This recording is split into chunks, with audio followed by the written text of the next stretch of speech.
welcome to episode 6 of the True Gamer podcast, the podcast hosted by two of your gamers for you, the True Gamers. I'm one of your hosts, Eddie, along with the inverted gamer himself, Sheps. How's it going, bro? It's going great, actually. I've seriously, this last couple of weeks have been just been going from high to high to high, and these last 2 days, mate, that Unreal 5 engine and the Ghost of Tsushima, mate, I'm on a high. We've done a ton of videos recently as well, the last week. I'm not tired at all. That's the thing. I was gonna say, I was gonna start off with this this whole podcast and everything and go, man, we've been putting in the work. We've been doing stream after stream. We've been doing reaction videos. We've been doing news stories that have come up. But I'm still running on all cylinders. I'm still going 100%. I feel fresh. Fresh. It's been great. It's great gaming. That's what it is. Fucking great gaming. Absolutely. Yeah. So yeah, this is the True Gamer podcast, everyone, episode 6. I hope you guys are all doing good. This is the first one that we're doing. We've got a whole bunch of new subscribers come over to the channel because we've just started this brand new channel from the ground up. Welcome to all of you bros, all of you true gamers out there. You guys are all great for being here. That's right. Before we get too far into it, this podcast, along with all the content on Conbrosations, is brought to you by our amazing patrons over on patreon.com/Conbrosations. Who do we have to thank? We have Saki, the one and only, Comrade Conrad, Diogo Dildo, Record Friction, Catsper the Friendly Patron, Dan the Man, and Jeremy Renner. That's right, an official Avenger, guys. Avenger sponsored, that's true. Do you know what? I hope he doesn't mind that, because we've been naming him a totally different dude's name. That's the thing. But we're calling him an Avenger, so it's like... You know, and Diogo gets me every time. Diogo Dildo, I mean that guy. And again, every time. And I know it's coming. It's not even that funny. it's one of those kid things where it's like, hey, someone said boobs, boobs. Yeah, exactly. How do you not laugh? How do you not laugh? You have to. Exactly. It's actually the rules. Thank you, Super Bros, for keeping the lights, the mics on, and the gaming going here at Conbrosations. That's right, guys. Yeah, so it has been a fucking exhausting week, hasn't it? We've had big things like the AC Valhalla reveal. We've had the Ghost of Tsushima. We've had Tony Hawk Pro Skater. All things that we're obviously going to talk about here in the show. Yeah. It's been a condensed week of absolute game. Do you know what I thought just before that week came out? I was like...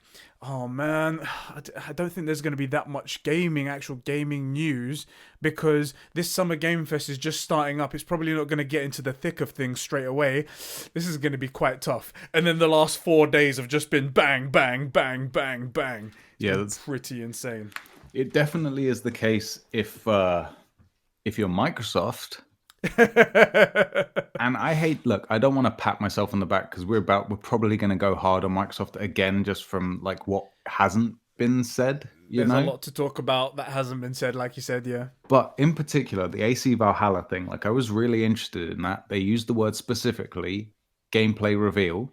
Yep. And as far as I'm concerned, we hardly saw any of it. The word gameplay wasn't present in this thing. For Ghost of Tsushima. Right, and we got 18 minutes of entirely in-game footage. Unreal Engine 5, they even made that had gameplay. Yeah, so I was quite salty about that, and now, less than a week later, I feel completely vindicated. I have no problem with giving them stuff, and I even said, I sent some of that negativity towards Ashraf Ismail, the what is he, the story Ashraf creative director. Creative director, that's it. Yeah.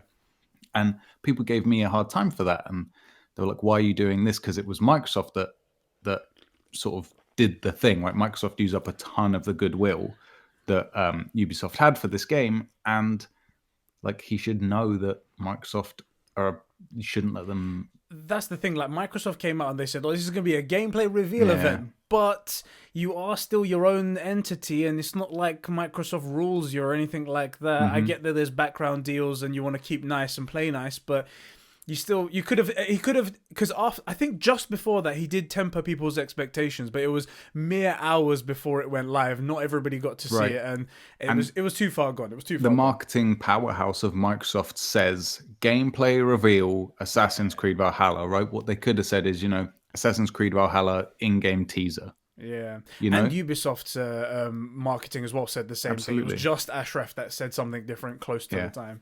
Anyway, just before we get deep diving into all of these stories, which there is a lot of, I just want to say thank you to our true gamers who support us on Patreon at the $5 level and above. Those people are Record Friction, Saki, Conrad Gabriel, Troy Baker, in brackets Desmond Miles, Catsper Coral, Max H, Dan, Jeremy Horde, Alex, Adam Sunling, Furious Coco, Fishy, and Benedict Clobbers. Thank you, bros, so much for supporting us, and thank you for being true gamers. That's right. You guys were the ones that made this podcast happen. Without you guys, we wouldn't have been able to do an extra podcast. Thank you so much. True. And we got the microphone because of this. You know, my microphone. Exactly. We got the new camera because of Patreon. Like, it's you guys are great. You're all awesome. Yeah. Speaking of true gamers as well, too, I just want to highlight Dan and Cass, who recently they bought some True Gamer t-shirts, and they messaged me and they were like, "Oh, bro, we got our True Gamer t-shirts and they look so cool and stuff like that." Very, very cool. Thank you, bros, so much for supporting us that much, and we hope you like them. We hope you like that and more. Yeah, buddy. Shall we deep dive into today's topics, my bro? Yeah, which one do you want to start with? Well, first of all, let me highlight to everybody, today's topics will all include PlayStation Studios' new logo animation and what that means, Assassin's Creed getting instant kill back, Ghost of Tsushima and a surprise Mafia trilogy announcement, and the topic of the show, the power of the PS5 shown off for the very first time and how this could be leading PCs into the future. That's right, guys. All of that on the podcast and more. So we're going to start off with that one. We're going to start off with the PlayStation. Let's do gaming. Let's do at least one game, and then we'll break it up, because otherwise we're doing 5 games, and let's do one game. Pick one. Let's do one game. Let's do one game first. I'm going to follow your lead. Pick one game, and we'll talk about that. Let's talk about Mafia, because we're completely ignorant. Let's do that then. And that's never stopped us forming strong opinions before. That's right. So during the Summer Game Fest, while they were doing this, they were doing the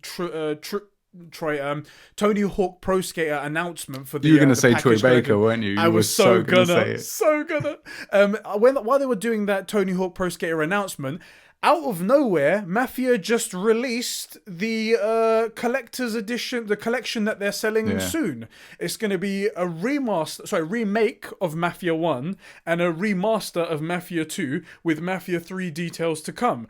And they're going to break them up into parts, so you can get one of them in August, another one in September, and then the third one to come soon. Yeah, it's like a weird reversal. So like Mafia 2 remaster is coming first, then Mafia 1 remake, and then Mafia 3. It's like the order you would not do naturally. It's exactly the wrong way. Damn right. Number-wise. Exactly. But so they released stills. Yes. Gorgeous stills. Mate. Gorgeous. They look amazing. Yeah. They look incredible. I had a side-by-side sent to me by one of the bros over on Twitter. It's like, because you've never played Mafia, right? Nope. Is that right? Correct. I've never played it as well. We're both sort of in the dark here. We know of the franchise, but it never really lured us in. We never got into it. But the side-by-side visuals for Mafia 1 versus Mafia 1 Remake, insane. Absolutely insane. And it warrants the name Remake, right? Yeah, absolutely. They look incredible. It's like a ground-up. It's a remake. It's in the name. What do you feel about this now after seeing that? Is that something that you're interested in? I mean, is the visuals enough to pull you in? Yeah, 100%. So like we obviously, in the space that we're in, I was getting a lot of tweets like, "Oh, talk about Mafia and stuff." Like I've had maybe 5 to 10 of those at least recently, like in the last month or two.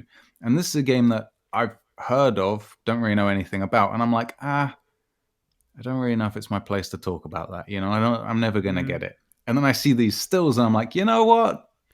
I'm definitely getting this. Yeah, like I'm definitely getting this. I love the time frame, Yes, that's the thing. 20s, 30s. Chicago gangster type thing. It's a very cool era. Everything about it. I love the dudes in the suits. I love the gangster type stuff. I love the designs of those cars.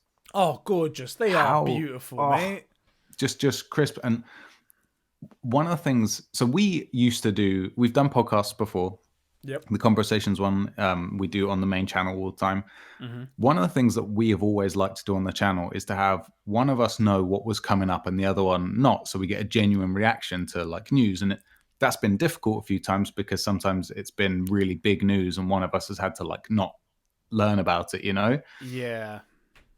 But I'm actually really excited that both of us are going into this completely fresh. I think it'll be really cool, and I think it will make for. This is all very early days, and we've just been sprung on this with this this trilogy that's being released and whatnot. Yeah. But I think it could make for a really cool like gameplay live stream sort of thing. Like we both get together, and we both experience this together, like side by side as bros. Like, oh my god, this is so cool! This is a cool story and whatnot. One of the things back in the day when we used to watch, I used to watch Painkiller Already. Or I say watch. I listened. It's a podcast. I would listen to it on YouTube. Yeah. And in the early episodes, they would have Nazi zombies footage. Back in the Call of Duty days. That right. was good. And I'm wondering if maybe we don't grab like a couple hours worth of just gameplay stuff that is, it's not like, so like Ghost of Tsushima will be a bad example because there's tons of story going on. And you want to hear what they're saying and stuff right, like that. Yeah. Exactly. But maybe some like, I mean, Warzone gameplay or, you know, something where it doesn't really matter what's going on. Like Nazi zombies is a great thing because there's always action. You don't need to hear anything. You don't, if you walk away to make a cup of tea and come back and you miss 5 minutes, you didn't miss anything, you know? Yeah. And I'm wondering if maybe we shouldn't do something like that. And I feel like Mafia is probably not ideal for it because I bet there's tons of story. Yeah. But I bet it looks gorgeous, man. Yeah, I bet I bet 2 hours of driving around Chicago in one of those cars isn't bad. I was gonna say that's probably like you could see that kind of being a YouTube video, right? Just driving around in downtown Chicago in old time cars or 1920s cars and stuff like that. That would be beautiful to look at as well, especially because how good it looks. Do you know what's silly? On this same note, Vice City, that map I know like, or I used to know like the back of my hand. I've never been to Miami, but apparently it's very close. Like, wouldn't it be funny to get to a point where you just know Chicago like the back of your hand? Mate. Because you've been playing. Do you know what I mean? It's like, hey, do you want to be a taxi driver? I don't know anything about Mafia. Sorry, I don't know anything about Chicago. Don't worry about it. I played the Mafia games, okay? Right. Exactly. Like, oh, I want to go to this place. Oh, when was it built? 1960? No idea, mate. You're going to have to use stuff that was made in the 20s. You have to go further back. Right. I want to read out one comment, I should say, sent in by our brother Diogo over here. He sent this in just before the Mafia trilogy announcement happened, and it just happened to be about the Mafia trilogy. So I want to read this out and bear that in mind when you hear this now. So he goes, as we are all aware, the best game of 2020 has been shown. It's Dirt 5, because it's got Troy Baker and his character Nolan North. As I'm sure people will ask about already revealed or suspected games, I want to ask about something different. What surprise games do you hope to see announced during this Summer Games Fest? Personally, I'd like to see Mafia 2 remastered, if not a full remake, with adding some of the cut content, because apparently there was a bunch of cut content that was left on the cutting room floor. Mafia 2 is a stellar game, even with the setbacks, and I think a full remake could bring more life to the Empire City and its story. Right there. So yeah, you're almost getting exactly what you want. You're getting a remaster for 2. He posted that 2 days ago. I'm looking at the comment in the Discord, which, by the way, if you're new around here and you haven't already, the Discord, genuinely, and I know it's like, we don't make any money or anything like that. I mean, we don't make any money, but we definitely don't from the Discord. It's just a great place to hang out. Seriously, check it out. He posted that 2 days ago. What a cool little comment. He almost willed it into existence. It's so strange, right? And that's cool. I have to talk about the timing of this announcement as well, because like I said, they were like teasing before. They were like power, family, and other stuff. I think it was like honor or something like that. Yeah. And they were doing that days up to the reveal. And the last one was on the day that the Tony Hawk Pro Skater reveal happened. And we thought that was going to be the game that was going to be revealed at this special Summer Game Fest showcase and whatnot. And then while we're just watching the live stream, while all our bros are hanging out, drinking beers and stuff like that, we were just hanging out. And then we hear, oh, Mafia have tweeted out that apparently a trilogy is being announced. And we're like, yeah, sick. Great, that's awesome. But what? Right this second, literally while something else is being super confusing, right? Because you're like, don't get me wrong. I didn't realize I cared about getting Tony Hawk Pro Skater 1 and 2, you know? If someone had asked me, that would never have made it to my like top 10 list, you know? Yeah. But when we saw it, it was freaking awesome. The fact that they condensed everything into the 20-minute times. We had all the stuff we wanted to hear, like they were talking about every time we speak to the fans, and we wanted to keep it true to the original and just better graphics, blah blah blah. Yeah. And while that's all going on, we hear about this enormous thing, which, I mean, I don't know how big Mafia is. Again, I'm entirely ignorant on the game, but I know the people that like it absolutely love it, right? Yeah. Like, for example, I've never played Assassin's Creed either, but we're like tangentially involved with the Four Pillars community. And so I'm very aware that the people that do like Assassin's Creed, they absolutely love it, Yeah. And I'm just thinking, like, Mafia, surely that's what you lead this thing out with, not Tony Hawk Pro Skater 1 and 2, although that was awesome. I feel like, Yes. and then if you are going to announce it, you announce it in the middle of this thing. Like, Yeah. what weird timing, but it worked out. It's worked out great. It worked out. Maybe they realized that the markets are like two different things, and they just Maybe. But I can't imagine anybody in any sort of PR position or anything like that turns around and says, "Okay, we're gonna make this announcement." What? There's another huge announcement happening on that day. Don't worry about it. I'm sure it's fine. Yeah, and then just go and do it. Because also they probably didn't know what was gonna be announced. It's not like Mafia have got inside links with Vicarious Visions, who's doing this thing here. They just went, "There's a big announcement happening." Okay, I guess we do it on the same. Who does that? Definitely. And who goes at the same time? Like, surely the players to go 45 minutes before. Yeah, steal the thunder or something, you're right. While everybody's waiting to learn something, and then it starts filtering in.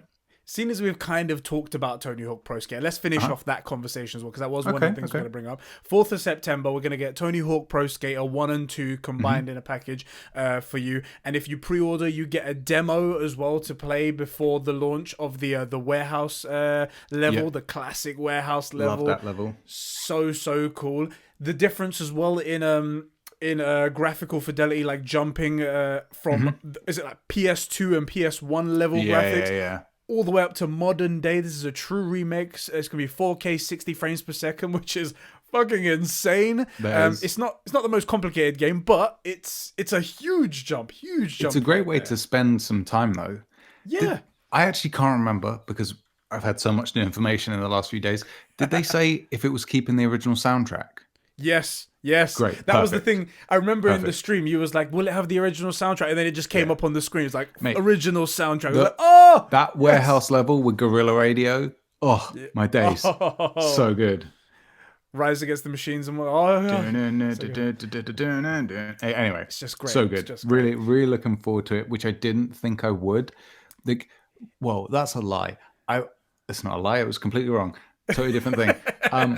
I didn't know I wanted it. I didn't know I cared, Yes, that was my feeling as well. Like, when we went into it, everyone had their predictions. They were like, everyone obviously thought it was going to be Batman. And then afterwards, we calmed down a little bit. We was like, actually, it's probably going to be something like Call of Duty. Let's see what's going to happen. And then when it came out, it was Tony Hawk Pro Skater. We were wrong, but we weren't disappointed. We was like... Not at all. Oh, yeah, all right. I could do this. Do you know what's funny as well? There are a lot of people in the chat saying, "Oh my days, this is my childhood." There are a lot of people saying, like, "I don't really play skateboard games. Should I get it?" And then looking at it going, "Oh, hey, actually, do you know what? This does look like fun." Yeah. I think there are a couple of people saying, I played the skate games and they were okay, but it's not really my thing. But this looks really good, Like, I think it's because they're silly as well. Like, pulling a 900 in a warehouse or like grinding on the lights in the top of it, silly, but wholesome fun. I don't know. Like, I think also if you have nothing else to play, like if you finish Assassin's Creed or something, right, and you still have like an hour left that you want to stream, chuck that on. Like, what a good way to spend some time. I'm surprisingly excited for it. Me too, bro. There's one tiny PS here that Diogo put on that I just forgot to read. I just noticed it here. It says, "PS, hope these Summer Game Fest streams help grow out the Conbrosations channel as well as the main channel too." Thank you so much, bro, right there. That's really appreciate it, dude. Appreciate it a lot. All right, those are some games right there. Go on.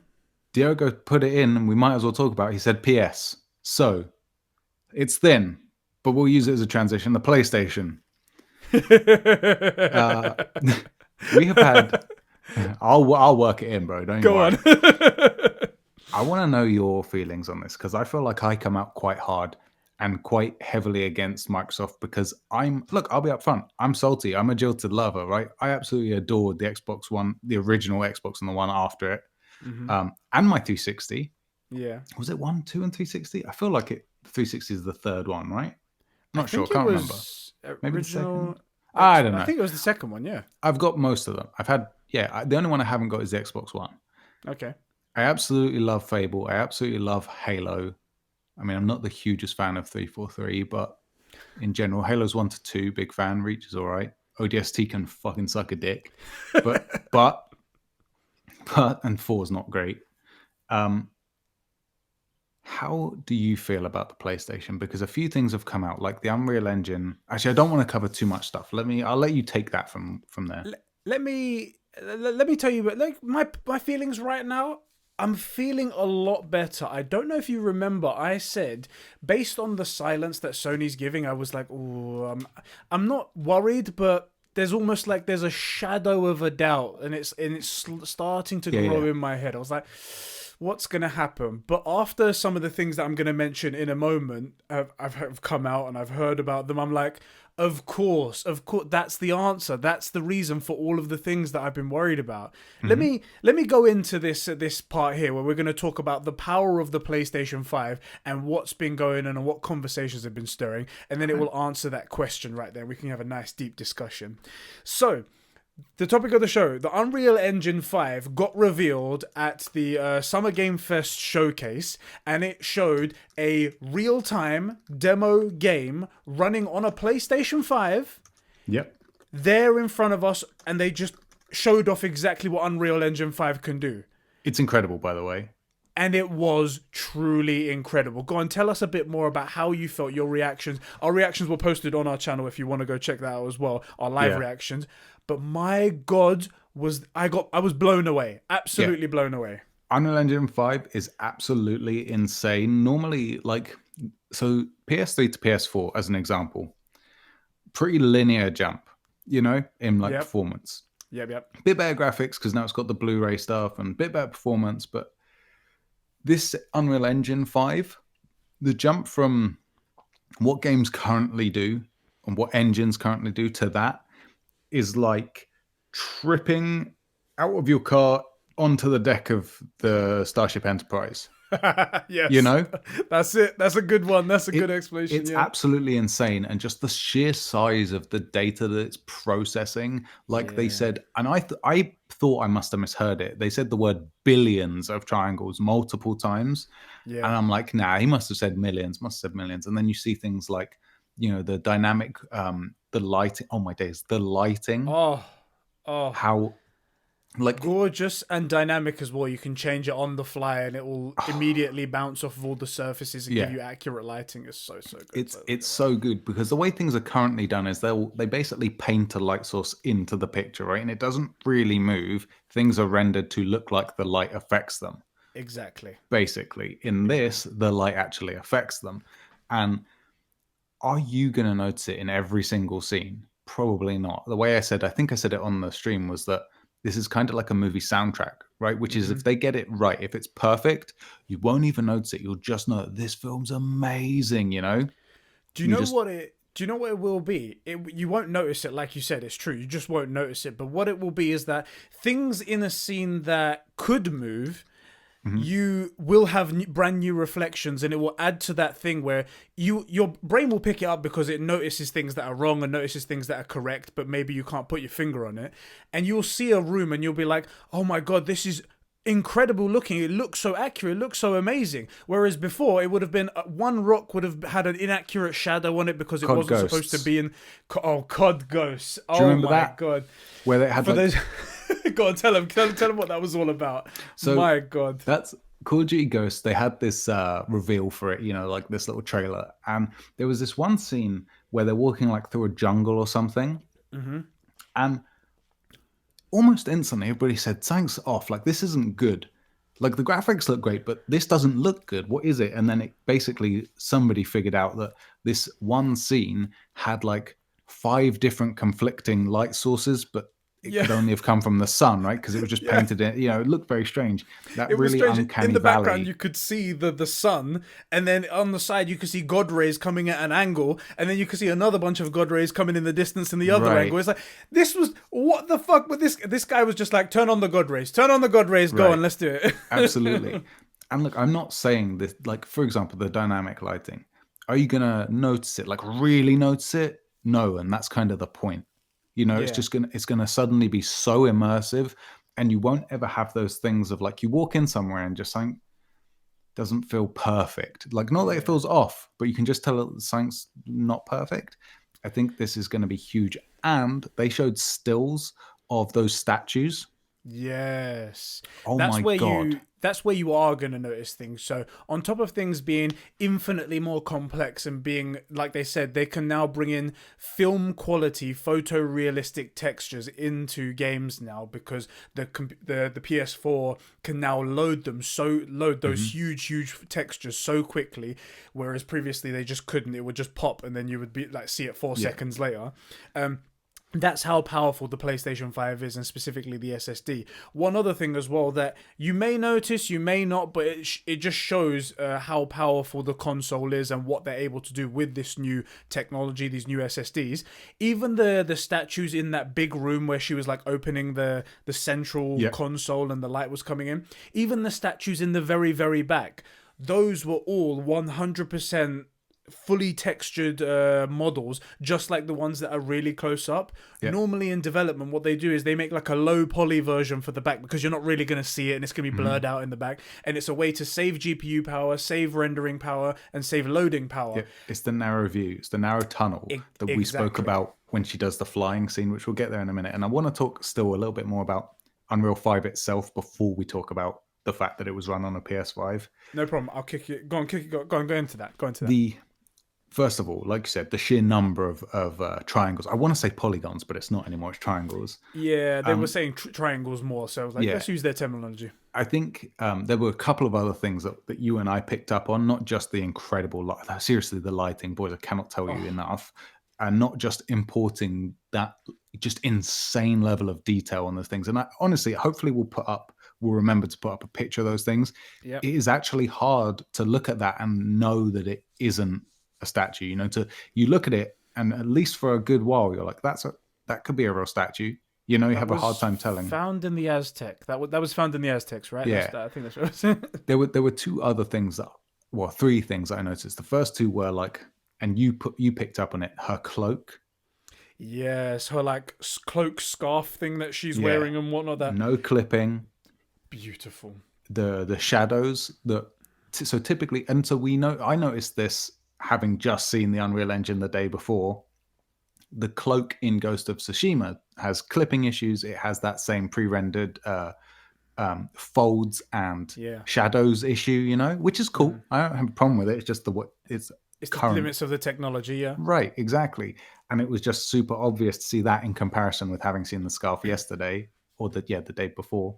And also they said something about how objects can talk to each other in engine. They had a scene where she walked out of the cave and all these bats came out, and the way they made it sound was that they moved away from each other in the engine. The engine had, like, you may not get that same bat flight path the next time you do this scene. 100% what it was, that you can program each individual object, even if it's like a moving object, to react to other moving objects in the scene dynamically and without needing to code for it. That's like baked into their brand new engine, something they're already proud of.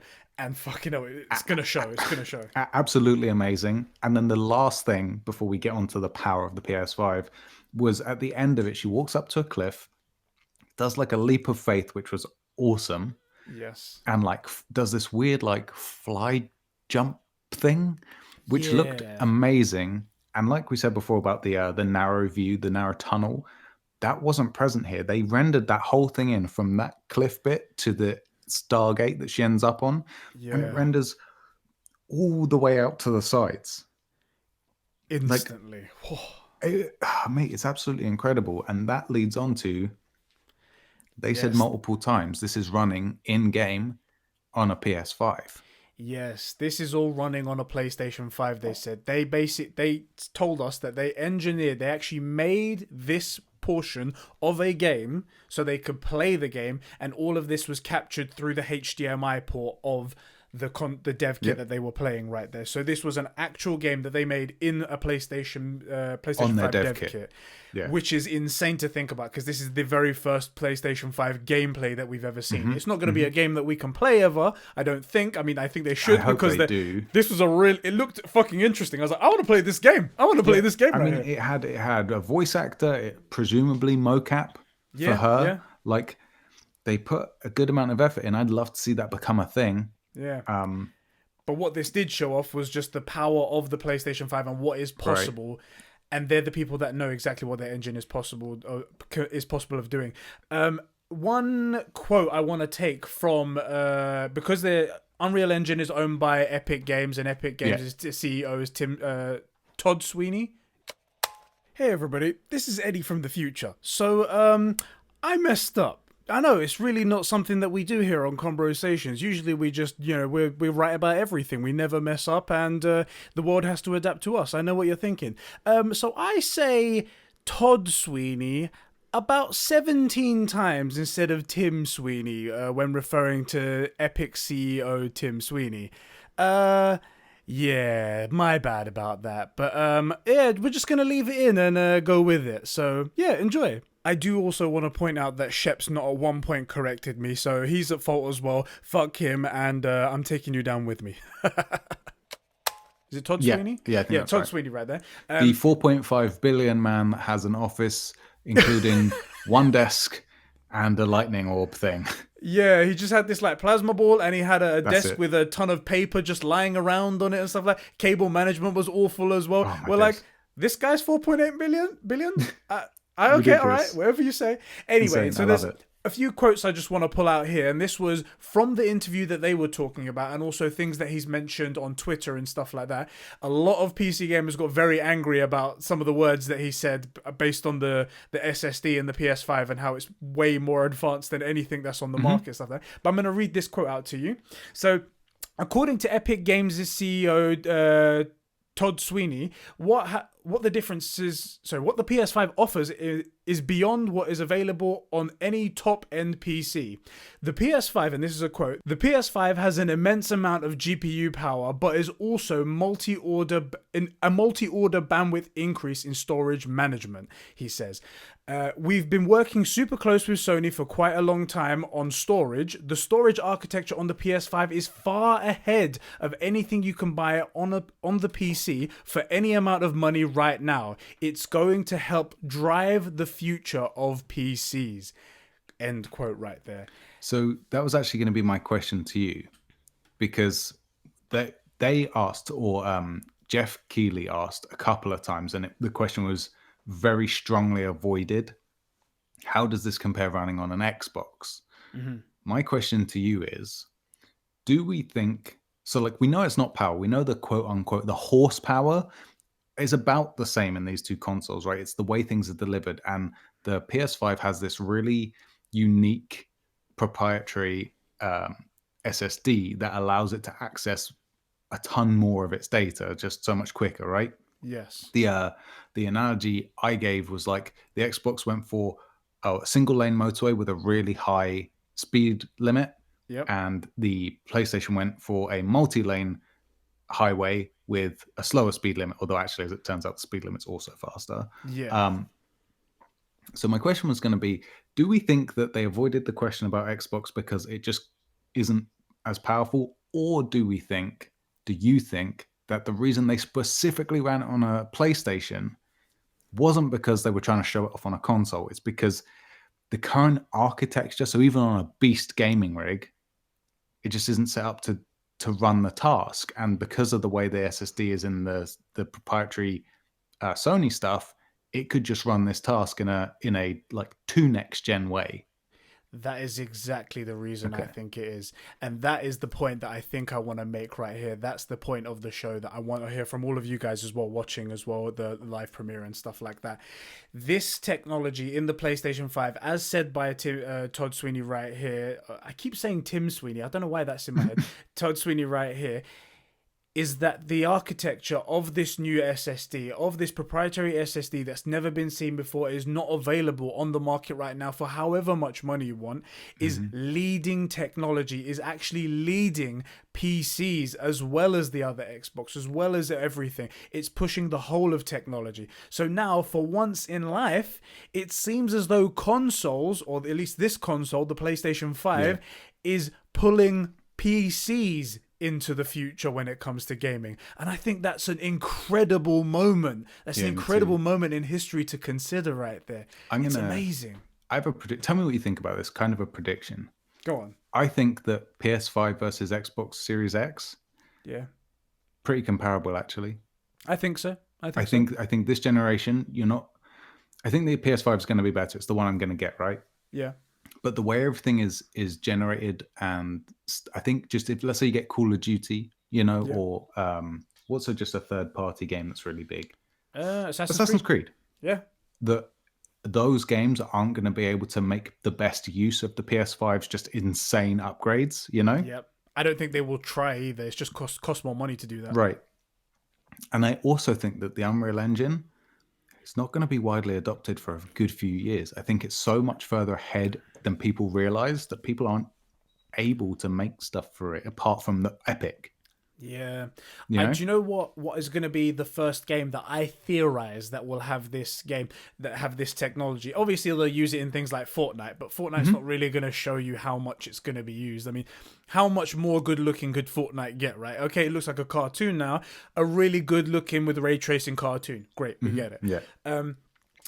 They said in this quote that they've been working for quite a long time with Sony and working on this proprietary storage and working with Unreal Engine. And they gave them a PS5 dev kit to showcase their brand new engine on. Days Gone used the Unreal Engine. It was 2019 that game came out.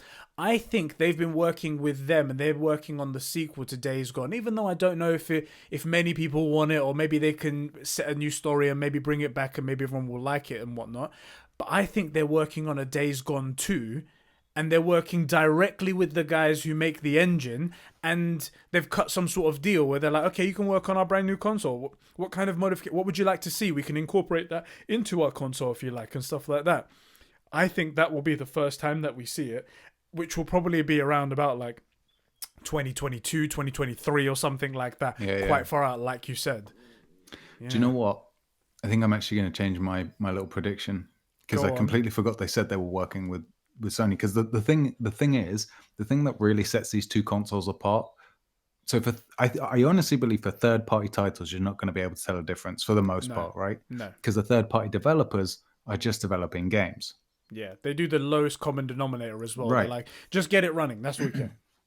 And presumably, the PS5 will be able to will run any current generation of game that you'll be able to see on the PC or the Xbox. But the opposite won't be true. I doubt that the Xbox can run Unreal Engine 5, right? Just because of the nature of its hardware, the way it's set up doesn't make it. I think it's going to be a slider. I think they're going to be able to run it, but it's going to be like there's going to be certain things that, say in this tech demo where they've done it specifically on the PS5, where they're going to be like, we can do all of this, and then they put it on an Xbox and they're like, okay, we're going to have to do. I guess it doesn't have to do that. Those bats don't have to react to everything. Exactly. Yeah. But we'll see. We'll see though. That isn't to say that the Xbox will be a bad console. It's just the innovative nature of the things like the SSD and the GPU and stuff in the PS5. Yeah. But first party is where these things separate already massively. I feel like if you're on the Xbox One, you've been heavily underserved by first party content, right? Whereas these last few years for first party content on the PlayStation, ecosphere, been amazing, It has. And now knowing that, what if you got like Santa Monica? Imagine those guys making God of War 5 running on this thing. Yeah. Like I said, Days Gone, Uncharted 5. There's so many possibilities for this engine to suddenly work on all the titles that already are blowing Microsoft out of the water, Yeah. And so I'm actually going to change my prediction to this is a big deal for first party content, which is to say it gets even worse for Microsoft because they have no first party content. Yeah.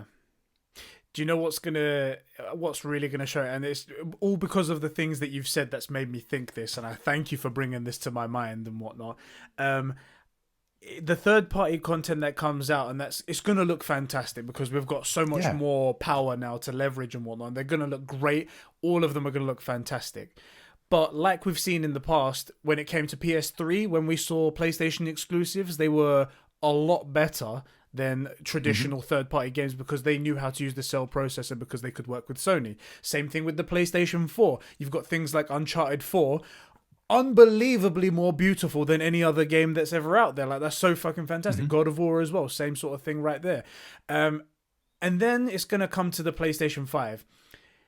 It having that SSD, some people thought that it was going to be a bad thing. It's like, okay, it's got this amazing tech, but the same games need to also run on the Xbox or whatever the equivalent competitor is going to be, and they're not going to leverage all that extra power that you've got over here in certain aspects or whatever it might be. Your throughput is way, way faster and stuff like that. And it was like, okay, fair point, but that's only going to highlight the first-party games even more. Yeah. Because the next Uncharted game that comes out, or if there is an Uncharted game, or the next God of War game that comes out, or the next Horizon game that comes out, that is going to be taking up 100% of the PlayStation 5's power. And if there's something that SSD enables them to do that isn't available on other consoles just because it's not built that way, it's going to show like a bloody red thumb out of a bunch of like normal thumbs, right? It's going to stick out so bad. And I can't wait for that day. I can't wait for that day. It's going to be funny. So great. It's funny you say that because I was thinking about this, having seen with the Unreal stuff. I was thinking now that they don't need those like loading screens, you know, where you get into an elevator, right? The reality is it's because rather than giving you a loading screen, they need to delete what's you've just been through and render in what you're going to be going into. Exactly. Well, now with this, and in particular the PS5, because of the nature of its SSD and stuff, what are they going to do? Are we going to see many times where we go into an elevator or those similar scenes? Because they don't need to be there now. Do you know what's going to happen? I think there's going to be a couple of games at the start that do it purely out of habit. Not because they need to put a loading screen there. They're just going to be like, okay, they've just got into this area and we need to break up the pace. Let's put them in an elevator. And it's like, oh shit, we don't need to do that. Maybe we could do something else. And then that's when the conversation starts to go. Because it's kind of like that scene in The Matrix. They have the in that entryway where he goes through the metal detectors. They have that huge shootout. And then there's that scene where they're just in the elevator listening to elevator music, and it is a nice change of pace. Yes, right, it is a good breather, but it doesn't have to be there now. So it only needs to be there for storytelling. So how often is it going to be there? You know, it's going to be, I'm telling you, the first companies to actually capitalize on that, the first developers to figure out something innovative and something really cool, something cinematic to get from one place to another place where you traditionally you'd put a corridor or an elevator or something right there. That's when you'll really see it. Like, oh my god, this is what we're getting. This is next gen, guys. Do you know That'll what? Be so cool. So one of the things we really appreciated about the Unreal Engine 5 reveal was the actual tech demo of it. Yeah, I would love to see. I don't think they'll do it, but I would love to see where. You know how if you go into a game and you go into like the mod mode where you can like move 365, you're basically God, you're flying, right? Yeah. I'd love to see like a bird's eye view of a guy flying around doing that, looking down on a character that then loads in, and we can see there's the 270 of where they're looking, and anywhere they look is where it gets rendered in. Then they walk forward into an elevator, and it's all black except for the elevator, which is moving because that's being rendered in as they look around the elevator, and then it stops and opens and they walk out into the next level, you know? Yeah. All of that from like a bird's eye view in a black space where there's nothing else because it's only being rendered in front of the guy that's loaded in. I would love to see that. I think it'd be such a great visual for this new way of rendering things. Do you know what? There are people that do that kind of stuff, that like hack PlayStation cameras and whatnot, in-game cameras, so you can see things that you're not originally meant to see. And sometimes developers put in like Easter eggs and stuff like that. Yeah, there was one from God of War where that boulder character that you're fighting, when you throw him down the chasm, he's sticking his middle fingers up in the sky. It's like, fuck you. So it's like, you never see that in the game. Yeah, it's brilliant. So it would be, we're the types of guys that like to see that kind of stuff on the outside. So why haven't we done it? That's the question. Well, we're morons. That is a problem. Okay, I didn't think about that, but yeah. So another question, right? Go on. Similar to what I was saying about, are they going to put in the elevators? This new, especially in particular the PS5, because of the way it uses its stuff, because things can be rendered in as they need it. Does that mean they're always going to do that? Is there a place for people to say, well, look, we can just have the stuff rendered in, like the way it used to be done, and it's going to use less of the performance of the PlayStation and save it and save energy and save processing power and stuff? Or is the architecture completely different, where in particular in the case of the PlayStation, that's just not even necessary? It wouldn't even work. You just don't, you just don't do it that way. I don't know. It's an interesting. They've changed the game. They have really that's a terrible changed pun. the game. I didn't mean that. Everyone boom in the chat. Which we're I'm totally banning myself. This is done live right now, by the way. It's totally not pre-recorded or anything like that. Don't say that, because we do some live stuff, and they're gonna be like, oh yeah, Diogo, I'm telling you, it's no, for real. This actually is pre-recorded. I swear. One interesting fact as well to bring up here, and this was this goes back to the question that you asked me about how do I feel about the PlayStation 5. So I was worried before that we hadn't heard anything from PlayStation. I was like, okay, I'm starting to just about get worried that maybe something's gone wrong. Maybe they're worried about something. Maybe they're not ready. Who knows? Apparently, this Unreal Engine 5 tech demo game reveal thing that they were going to be doing was going to be done at GDC back in March. And in March at GDC, there was going to be this game that they've made running on a PlayStation 5 dev kit for you to play in your hands. That would have been the first time that people would have been able to play an actual PlayStation 5 game right in front of them. Having heard that, and the only reason why it didn't happen is obviously because of coronavirus throwing everything off and cancelling events and things like that. That made me feel a lot better. I was like, okay, everything's going to be fine. Don't worry about it. Coronavirus is just fucking things up, but... Stop saying its name. Bleep that. I'm telling you, YouTube's going to frick with us, and we have enough problems with SEO and YouTube doing our videos. And that anime review video I had, it got 3 strikes before it was done processing, all right? So you need to go back and bleep those. I'm not even joking. We're going to call it the Calamity from now on. The Calamity, okay. I promise I'll call it the Calamity from now on. So yeah, I was saying that this is just, they're going to keep the main events, obviously the reveal and the release date and stuff like that, and the price drop. But the other events are just being thrown around and stuff like that. It instilled a bit more confidence in me. I told that in the stream yesterday, which obviously it was on the post stream, so not many people heard it. I thought I'd bring it up here as well. That's really good to hear. Yeah, I think like you were saying, you were worried that we hadn't seen it enough. Yeah. Obviously, I had no idea about them supposed to be showing stuff at the GDC, which would have been amazing. Yeah. I was a little bit more not forgiving. I don't want people to think I am a Sony pony, because I'm not. I just admire the strategy that they're using and that it's working. It could, and I've said this before, it could just be luck. They could be tripping their way into success here, although it seems more calculated than that. You can see somebody who's playing baseball knocking home run after home run, and it could be complete luck, but you're still in awe that it's going amazingly. Like 1 or 2, you're like, oh, cool, he hit a good ball. But if you make a career on it, and at least in the last 2 years, when did they pull out the first EGX? No, E3. E3 was 2019 was the first one, I think. 19? Was it? Either way. I think they've only done it 2 years in a row. So this year would have been one of them, and the previous year. Cool. So a solid 2 years, and it's been working. Yeah. At that point, you've got to say someone is making good decisions, is my guess, right? Yeah. And I was saying, I think they got some stuff on. We'll need to probably show something in the next 2 to 3 weeks. I think I got that about right.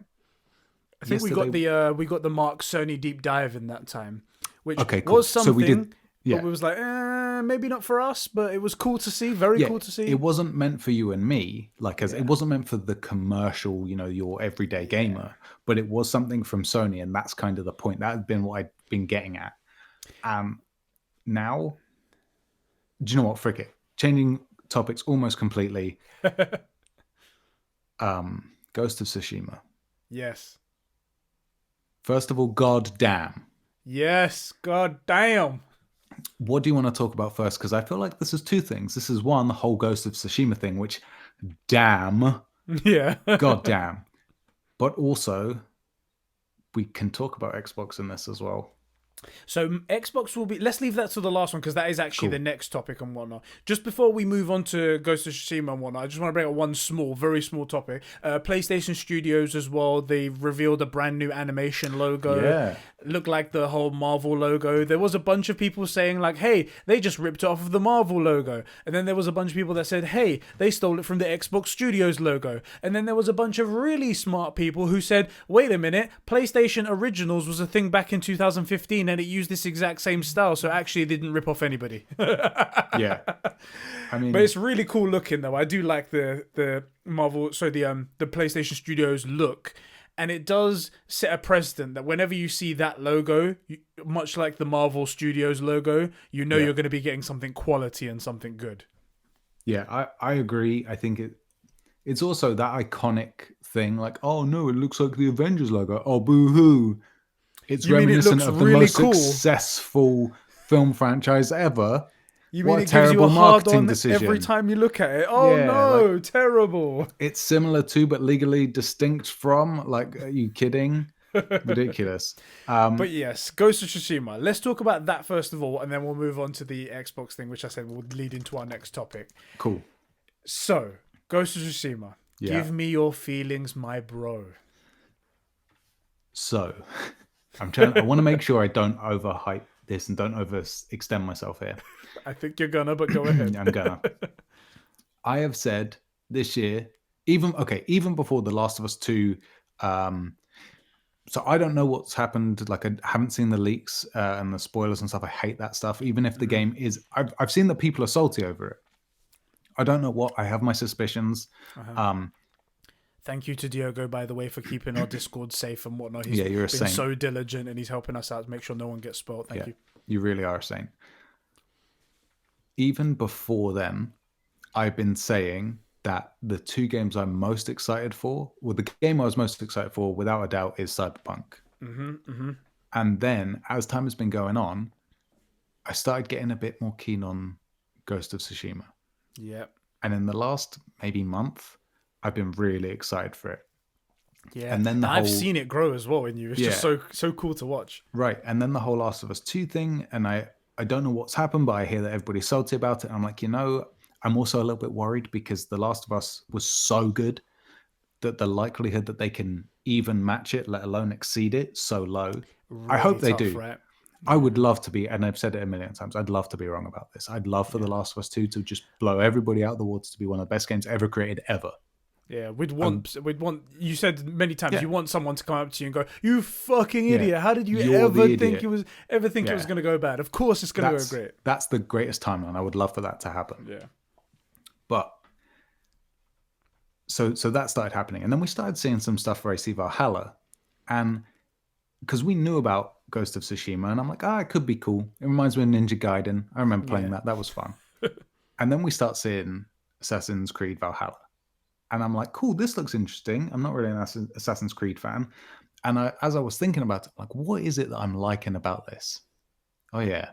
It's the kind of historical vibe thing. Yeah. And I didn't vibe with Odyssey or any of that stuff. I've never been interested in the previous Assassin's Creed thing. Malaka. Very exactly. I like the Viking thing, the warrior type stuff. And then I'm like, you know what? This is cool. I don't know how they're going to fit it into an Assassin's Creed. And I'm starting to think about like cool historical stuff. And now I'm just like, do you know what? Yeah. The Ghost of Tsushima thing. Like, I didn't realize I needed it, but I do need a historical samurai slasher, Yes. And then, man, we saw this thing and it just got everything right, at least in the demo that we saw. Yeah. Like, the combat is basically The Witcher minus the magic. Yeah, it's got skill trees. You can use different types of weaponry.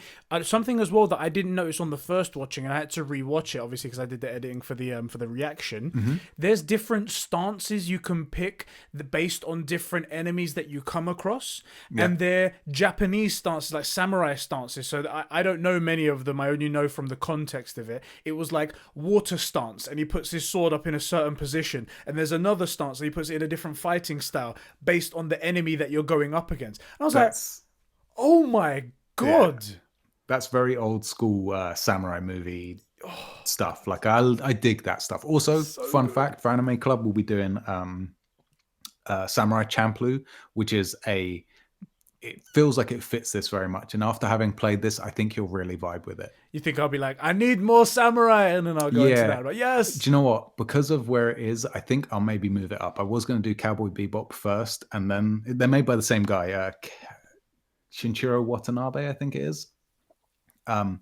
We'll do Samurai Champloo first because it will be within the window of you still being, having recently played. The hype of that. Yeah, I think you'll really dig it, but it's very similar to that. And talking about the old cinema stuff, I love that you can turn it black and white. Oh yes, that's a really cool one as well. Like some people didn't understand the significance of that, and that's fine if you're not like if you're not into like samurai movies and stuff like that, and you don't know about that, it's fine. It's not for you, and you don't even need to put it on. You don't even need to ever see it. But like we said as well during the live stream, was like, wouldn't it be cool to turn that on for some of those fights? Like, say you get to an incredible boss fight, someone really important to the character in this story, and then you just go black and white on you, and you're just like, wow. Yeah, and somebody said it's a pity they don't have like the old school artifacting. Yeah. I'll add it in post. Don't you worry, boys. I'm pretty sure I'm making content for this, Yes. Talking of that, so we had the one thing that had put me off, and we heard this around about the time I was starting to maybe get keen on it, and it put me off a little bit, was that there won't be like waypoints and stuff like that, the way you navigate the map. Yes. In particular, for me, that's an issue. Yes. Why is that, Sheps? Why just tell the guys that maybe don't know who are listening today. Go on. Like say you're playing Skyrim. Like say you're playing Skyrim, right? Don't do this to me. And then like the first mission where you go to meet the Greybeards, what's your path to them? Wait, you're supposed to get there? Yeah, exactly. My man plays tens of hours and never gets to the first mission because he's so easily distracted. I'm seeing people playing stuff and the guy's yelling, "Fuss Rodan!" I'm like, my guy only yells "fuss," and I've killed like 4 of these dragons. And this is the thing, because recently I found my text that I sent you about the Valkyries in God of War. It's just the way I play these games. And so these waypoints. So I was a little bit worried, but actually having seen the map, one, it's big. It is very big, but it's not enormous. It's not like a continent that disappears into the mists. If you get up a mountain, you can see the whole thing. He runs relatively quickly. You have a horse to travel quicker. There is fast travel, which is major. The horse you can call, just like Roach and whatnot. You whistle and he appears out of nowhere. Nobu. Yep. And something that not a lot of people, there was a lot to love. I know guys like Dylan are absolutely loving the photo mode. Yes, there's a picture I remember of a guy that has like 17 GoPros on his head. That's going to be Dylan when this game comes out. It's just going to be photo mode of everything right there. Yep, and again, I'm really liking the look of it. I'm already feeling passionate about it. As long as the story doesn't absolutely suck, I think I'm going to really love it. Yeah. And I think I'm probably going to want to make some stuff for it. And that mode, the fact that you can have a still, but it also has like dynamic movement and you can do like a 360 with the wind blowing and all that stuff. Yeah, you can tell it to move the wind and then it moves your cape and your hair and stuff like that. That's such a cool, innovative thing. It's so great. Brilliant. And you can change the lighting. Like you can turn it from like a sunset to a foggy day and all sorts of stuff like that. It looks, it's great. But you were saying about the waypoint.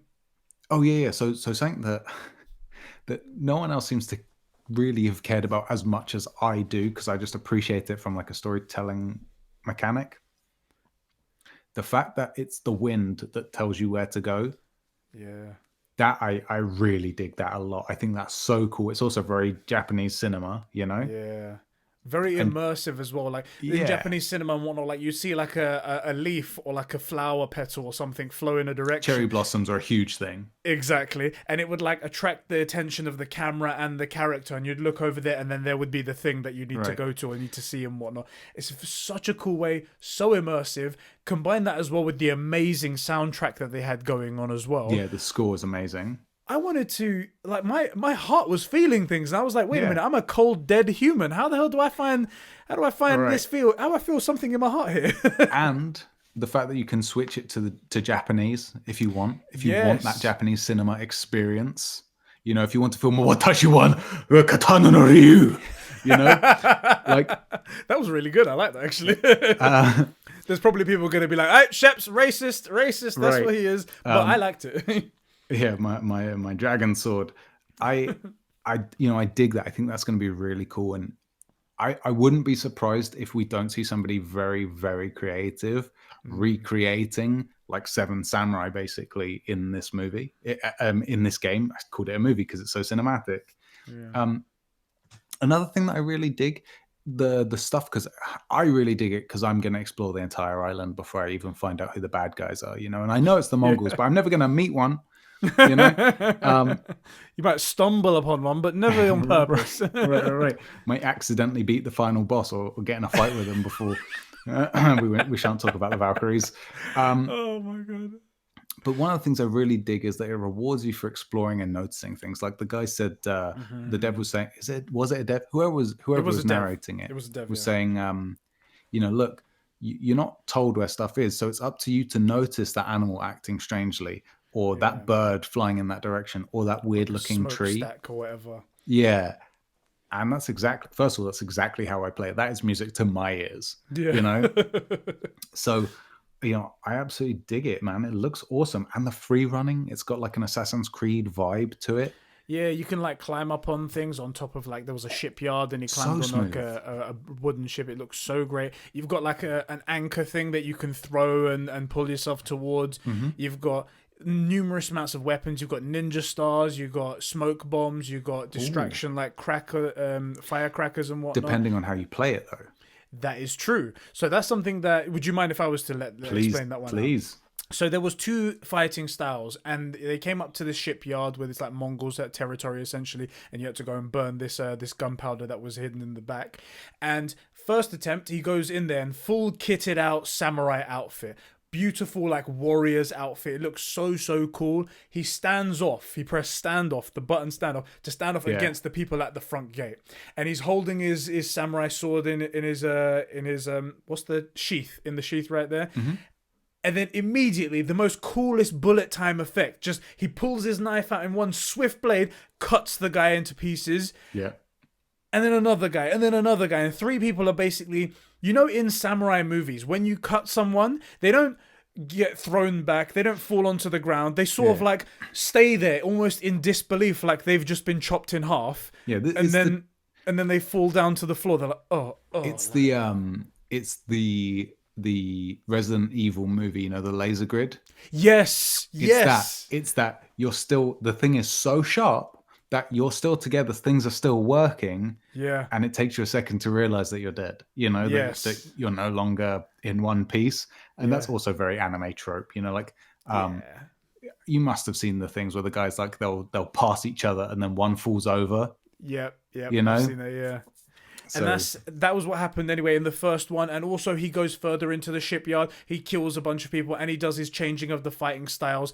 And he deflects arrows with his goddamn sword. I was like, oh my God, they've done it. This is great. This was fantastic. And then afterwards they pulled back and they said, and here's another way that you can play. You could play as the ghost.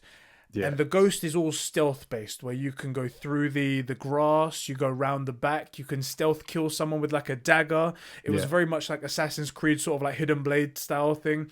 You jump on the roofs, you can throw distraction bombs to pull people to a certain place and then jump off a roof to kill them. It was much more like separate them, take one guy out, get around, take the other guy out, versus the dude in the full samurai armor where he like goes, he's kind of like the bulldozer, he goes in head on. Yeah. I did dig how different they played as well. they played it as like honorable and dishonorable, where it's like you're honorable if you go right up to them and let them know you're coming and you beat them by being better. And then there's the dishonorable where it's like in the shadows and whatnot, where you just sneak up on them and don't even give them a chance to live. You're just like, all right, you're dead, know what.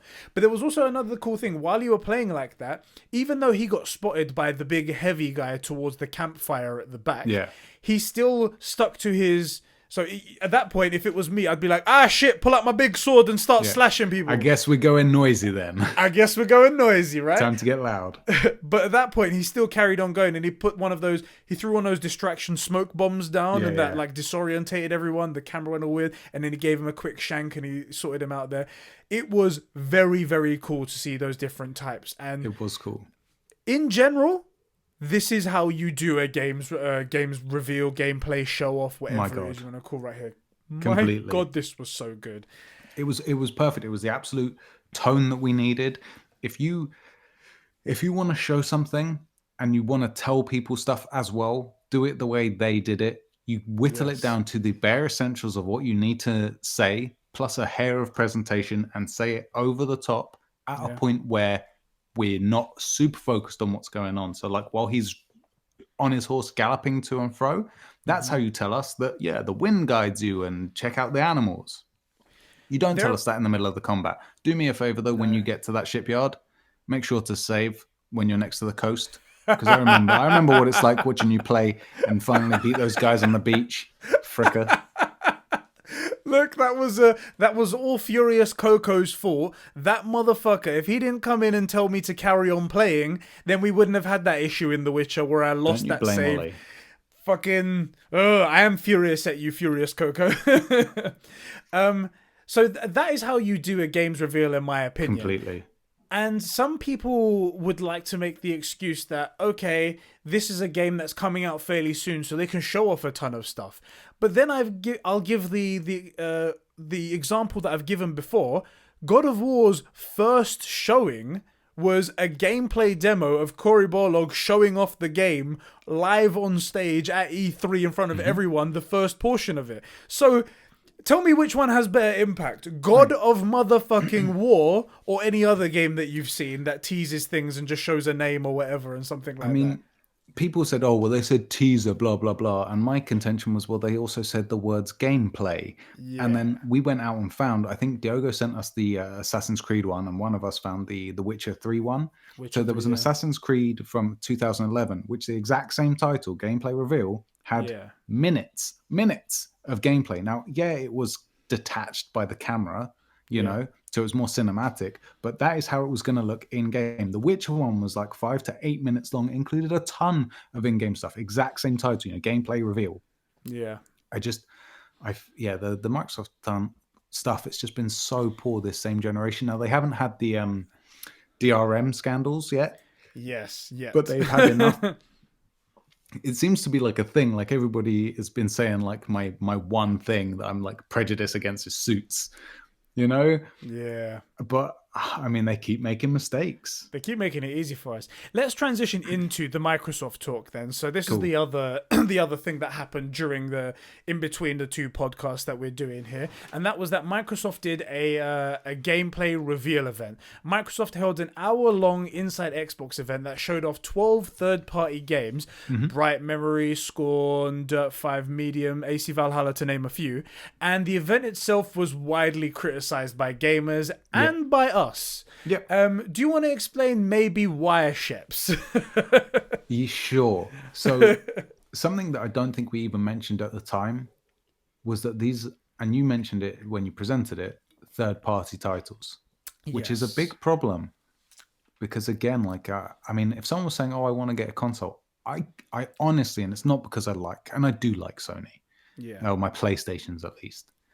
I'd have a real hard time telling you it was okay to spend your money on Xbox. Yeah. Because the amount of first-party content that you're going to get additionally on the PlayStation, I just wouldn't feel comfortable. Now, if your friends are there, that's totally different. Yeah, play with your friends. That's where you have the most fun. Yeah, if someone told me I got the Series X because that's where my friends are, did I make a mistake? Fuck no, you didn't. That's exactly the console you should be on, Especially if you're playing things like Call of Duty or whatever. You play where your friends are, assuming it's not crossplay. which is a problem because a lot of games are cross-play now. But then they did things. So like we saw a lot of cool stuff. Bright Memory looks really, really genuinely interesting. Scorn looked amazing. Yes. What was that? What was that one near the end where the person could like see into a different dimension or something? The Medium. The Medium. That looked really interesting. But the big draw, and they knew this, was that they were saying it was going to be an Assassin's Creed Valhalla gameplay reveal. Yeah. Now, for one, we got almost no gameplay in any of the other things. Maybe Bright Memory included gameplay. Bright Memory had like a lot of gameplay, and which is strange because that was made by one developer, and it was the best looking game there. I was like, that's how? It looked great. It looked really good. Yeah. And then we saw what they called the AC Valhalla gameplay reveal, which included about 3 frames of quote unquote gameplay. Yep. And just burnt through all of the Valhalla goodwill that we had. Yeah. Just burnt through all of it. And for the record, I'm sure it's going to be a good game. I think it looks really good. I'm keen to get it and play it. I think this is a misstep as well. Like, this isn't actually, like, because we don't think that this trailer was genuine or, like, you know, good enough for us or even accurate to what they said, doesn't change our feelings about the fact that we think this game is going to be good. And there's a bit more news about that coming up later that we think about as well. So, yeah, go on. I mean, I just think when I heard those words, gameplay reveal, I was expecting to see Ivar, I think is how you say it. Yeah, Ivar, yeah. Climb up a hut, across the top, you know, a little bit of parkour, you know, flip over a fence, up a hut, over the roof, drop down, axe a dude in the head, fight another guy. 5 to 10 seconds. That's it. That's gameplay. Yeah. That would have been enough. That was what I was kind of expecting to get. And they can't be upset that people are salty over it because it's what they led us to believe we were going to get. Mm-hmm. And so they showed almost no gameplay. Now, it kind of fit with what we were seeing in the rest of the show. Yeah. But that is all also lacking. Just because it's all the same doesn't mean... And everything relied on the fact that AC Valhalla was there. Yeah, that was the main thing. Like when we saw the reveal of AC Valhalla itself, we're using a Boss Logic's artwork stream and whatnot. Everyone was like, okay, when we're gonna see a trailer at the end of this or something like that. They were like, tune in tomorrow. And then we got the cinematic, and it was like, okay, tune into the Xbox thing because that's when we're gonna show actual gameplay. Mate. It's like, yo, all right, let's go see that. And I forgot we got double cucked. Cucked. They had the Boss Logic stream. I actually completely forgot about that. And people spent 6 hours there expecting that they would learn something, and then it was see it tomorrow. Yeah. What? Like the only person that benefited at all was Boss Logic because people got to see how awesome he is. Yeah. They got to see his process and everything. Like, wow, this guy's actually really talented. Oh my god. Right. But so we got cucked then. Then they showed us the first teaser, which looked really good. Mm-hmm. Then they said gameplay reveal. And it wasn't, you know? Yeah. Microsoft are getting their tone wrong in all of this. And that's the main thing. Like, while people will forgive Ubisoft and people will forgive AC Valhalla because they'll come out with a good game, I believe, this year with AC Valhalla, and everyone will just be forgiven. But Microsoft, they seriously came out and they said, so what? This is a gameplay reveal event. They didn't use the term trailer like most people are saying about the AC Valhalla trailer right there to try and get away from it. They said gameplay reveal event, and we had all of maybe 5 seconds of gameplay from all those games out there. And that was the worst step to start on top of it already being third-party games and not actually the reason why you'd buy an Xbox. Yeah. And then on top of that, they left all the most important information about that we talked about in our video discussing this event, which is that all of those games are all Xbox Series X enhanced, and they're all running on optimized, for the new Series X, and they're all running at 4K 60 frames per second or even 120 frames per second with ray tracing and everything like that. And they didn't mention that shit once. You had to wait until you go to the website to find that out. Absolutely insane. What a flex. They could have been like, look at all these games. Oh yeah, and by the way, the reason they look so gorgeous, they're playing at least 60 FPS in 4K. Boom. Exactly. Look how sick our console is. Our console could do all of that. All of that. It's absolutely ridiculous. And that also is why I think that this, at least for the first half of this next generation, they're going to perform about the same, at least for third-party titles. Yeah. There is a little bit of controversy regarding the AC Valhalla and its frame rate. Okay. So this is so bad because it sounds like we're bagging on AC Valhalla a lot, but I think it's going to be good. Yeah, that's the I thing. think It's gonna be good, I think. And also, there's other great things that I'm gonna mention later that really instills confidence in the franchise. But they came out and apparently it's been confirmed that the game is going to run at least. I don't know why they start with at least. I don't know why. Okay. At least 30 frames per second at 4K. Now, Xbox have been talking about how the standard resolution and frame rate is going to be 4K 60 frames per second, and this is going to be running at 30 frames per second. Literally everybody has said, what is this? This is supposed to be next gen. This is supposed to be next gen. We want to leave 30 frames per second behind. Drop the resolution down, even if you have to, just by however much you have to do. Go back to 1080 if you want. I mean, you could probably go part way between. You could go 2K and then go to 60 frames per second. Just drop the resolution and go to 60 frames per second. Why couldn't you do that? Why? I mean, for a game like, let's say, Fortnite or Call of Duty, I would absolutely take 1080p and 60 to 120 frames per second. That's what I want, you know? And ideally we get a slider. Like, you know how PC guys, they'll often they'll turn down render distance and textures and stuff like that, right? To increase their FPS. I want to be able to do that. Even if it's just a few things, even if I only have 3 options, you know, I'd like to be able to do some stuff like that. And for a lot of these games, the FPS is a lot more important. Now, for a game like maybe AC Valhalla, maybe that one you do want it in 4K. But most people don't have 4K TVs or monitors, you know? I just think also, like you say, it's going to run on at least 30 FPS, like great, but that's been the standard for a decade. Yeah. That's just the standard, like... I think this is a Ubisoft issue. There's 2 reasons why. There's 2 things that I think could be contributing to this low frame rate. One of them is this is going to be a multi-platform game. Multi-generation game. My apologies. It's going to be on the PS4 and Xbox One, as well as it's going to be on the new consoles and whatnot, because the player base is too big to ignore. It would be the worst business decision in the world. So what I'm thinking is that they've made a game and they're like, well, if we do all of this amazing stuff, we can only get it to run 30 frames per second on the new gen console. If we take away all of this stuff, then it just looks bad, but it runs faster on both of the consoles. Let's just make the resolution higher. We'll say that's next gen. Yeah. When really we don't care really about the resolution so much. It's great, but don't make that the focus. Or this is the other thing, is that they really don't know how to optimize games, because I did some research afterwards and I had a look into Assassin's Creed Odyssey. I know Assassin's Creed Odyssey, terrible, everyone hates it. Never played it, don't care. Yeah, it's an awful one. But the thing is about how that game runs. Now, Assassin's Creed Odyssey, on one of the most powerful graphics cards out there, the NVIDIA GeForce 2080 Ti 11 gigabytes. That's a beastly card right there. Yeah. Guess how many frames per second Assassin's Creed Odyssey runs at 4K on that card? Shit, I don't know. 80 frames per second easily. 44 frames per second. So on one of the most greatest, the most powerful, most expensive graphics cards on the market, you can't run their last game at 4K 60 frames per second. How is any console ever going to manage to do that kind of shit if you can't even get it to run on the best PC architecture out there? That's actually ridiculous. Because, I mean, look, if someone told you they're running a GeForce 2080 Ti, yeah, that's right. Even I know that card is a monstrous unit. Like, they have a real serious gaming rig. That's deep in the thousands, you know, easily. Yeah. And it can't even do that.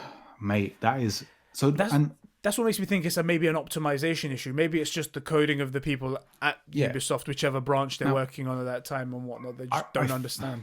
I feel like, though, so I think that answers the question I was going to ask you after you said the first part, which was that if they're turning things down so it'll run on both generations, because this is the first time we're ever getting games that are supposed to cross 2 generations. That just hasn't been the way it was done before. It was all remasters before, wasn't it? Right.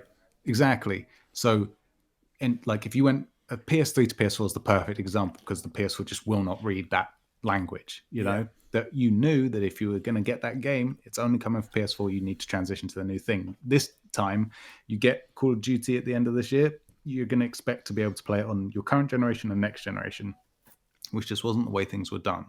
So I was going to say, isn't that just a patching issue? Like, if they have to turn things down, if it goes into an Xbox One, it gets the Xbox One patch. If it goes into a Series X, it gets the Series X patch. But if it is a Ubisoft issue, that is better.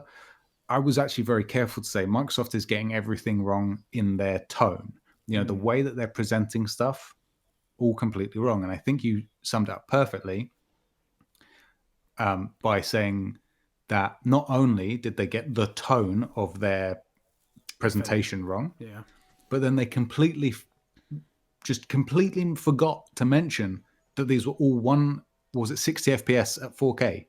Yeah, most of them were that. Some of them were even 120 frames per second at 4K. Talk about missing the tone, the things that people want to hear, That's one of those moments that if it was at E3, and they said this game right now is running at 4K, 120 frames per second, crowd would go nuts. The crowd would go fucking nuts, and then the conversation for the next 3 days would be, "Oh my god, can you believe that Microsoft have built such a powerful console?" Yeah, How could you not see that? How stupid do you have to be? They completely missed it. By the way, boys, just to stay on brand, somebody is mowing their lawn, or cutting down a tree or something. I don't know if you can hear it, but staying on brand. So this is the thing. It's like, I wonder if, like, I don't know. It's just so strange. It's just so strange to. I think it's maybe because they don't have anyone on stage. They can't feed off the crowd. But even when they did that, E3, they did their presentation.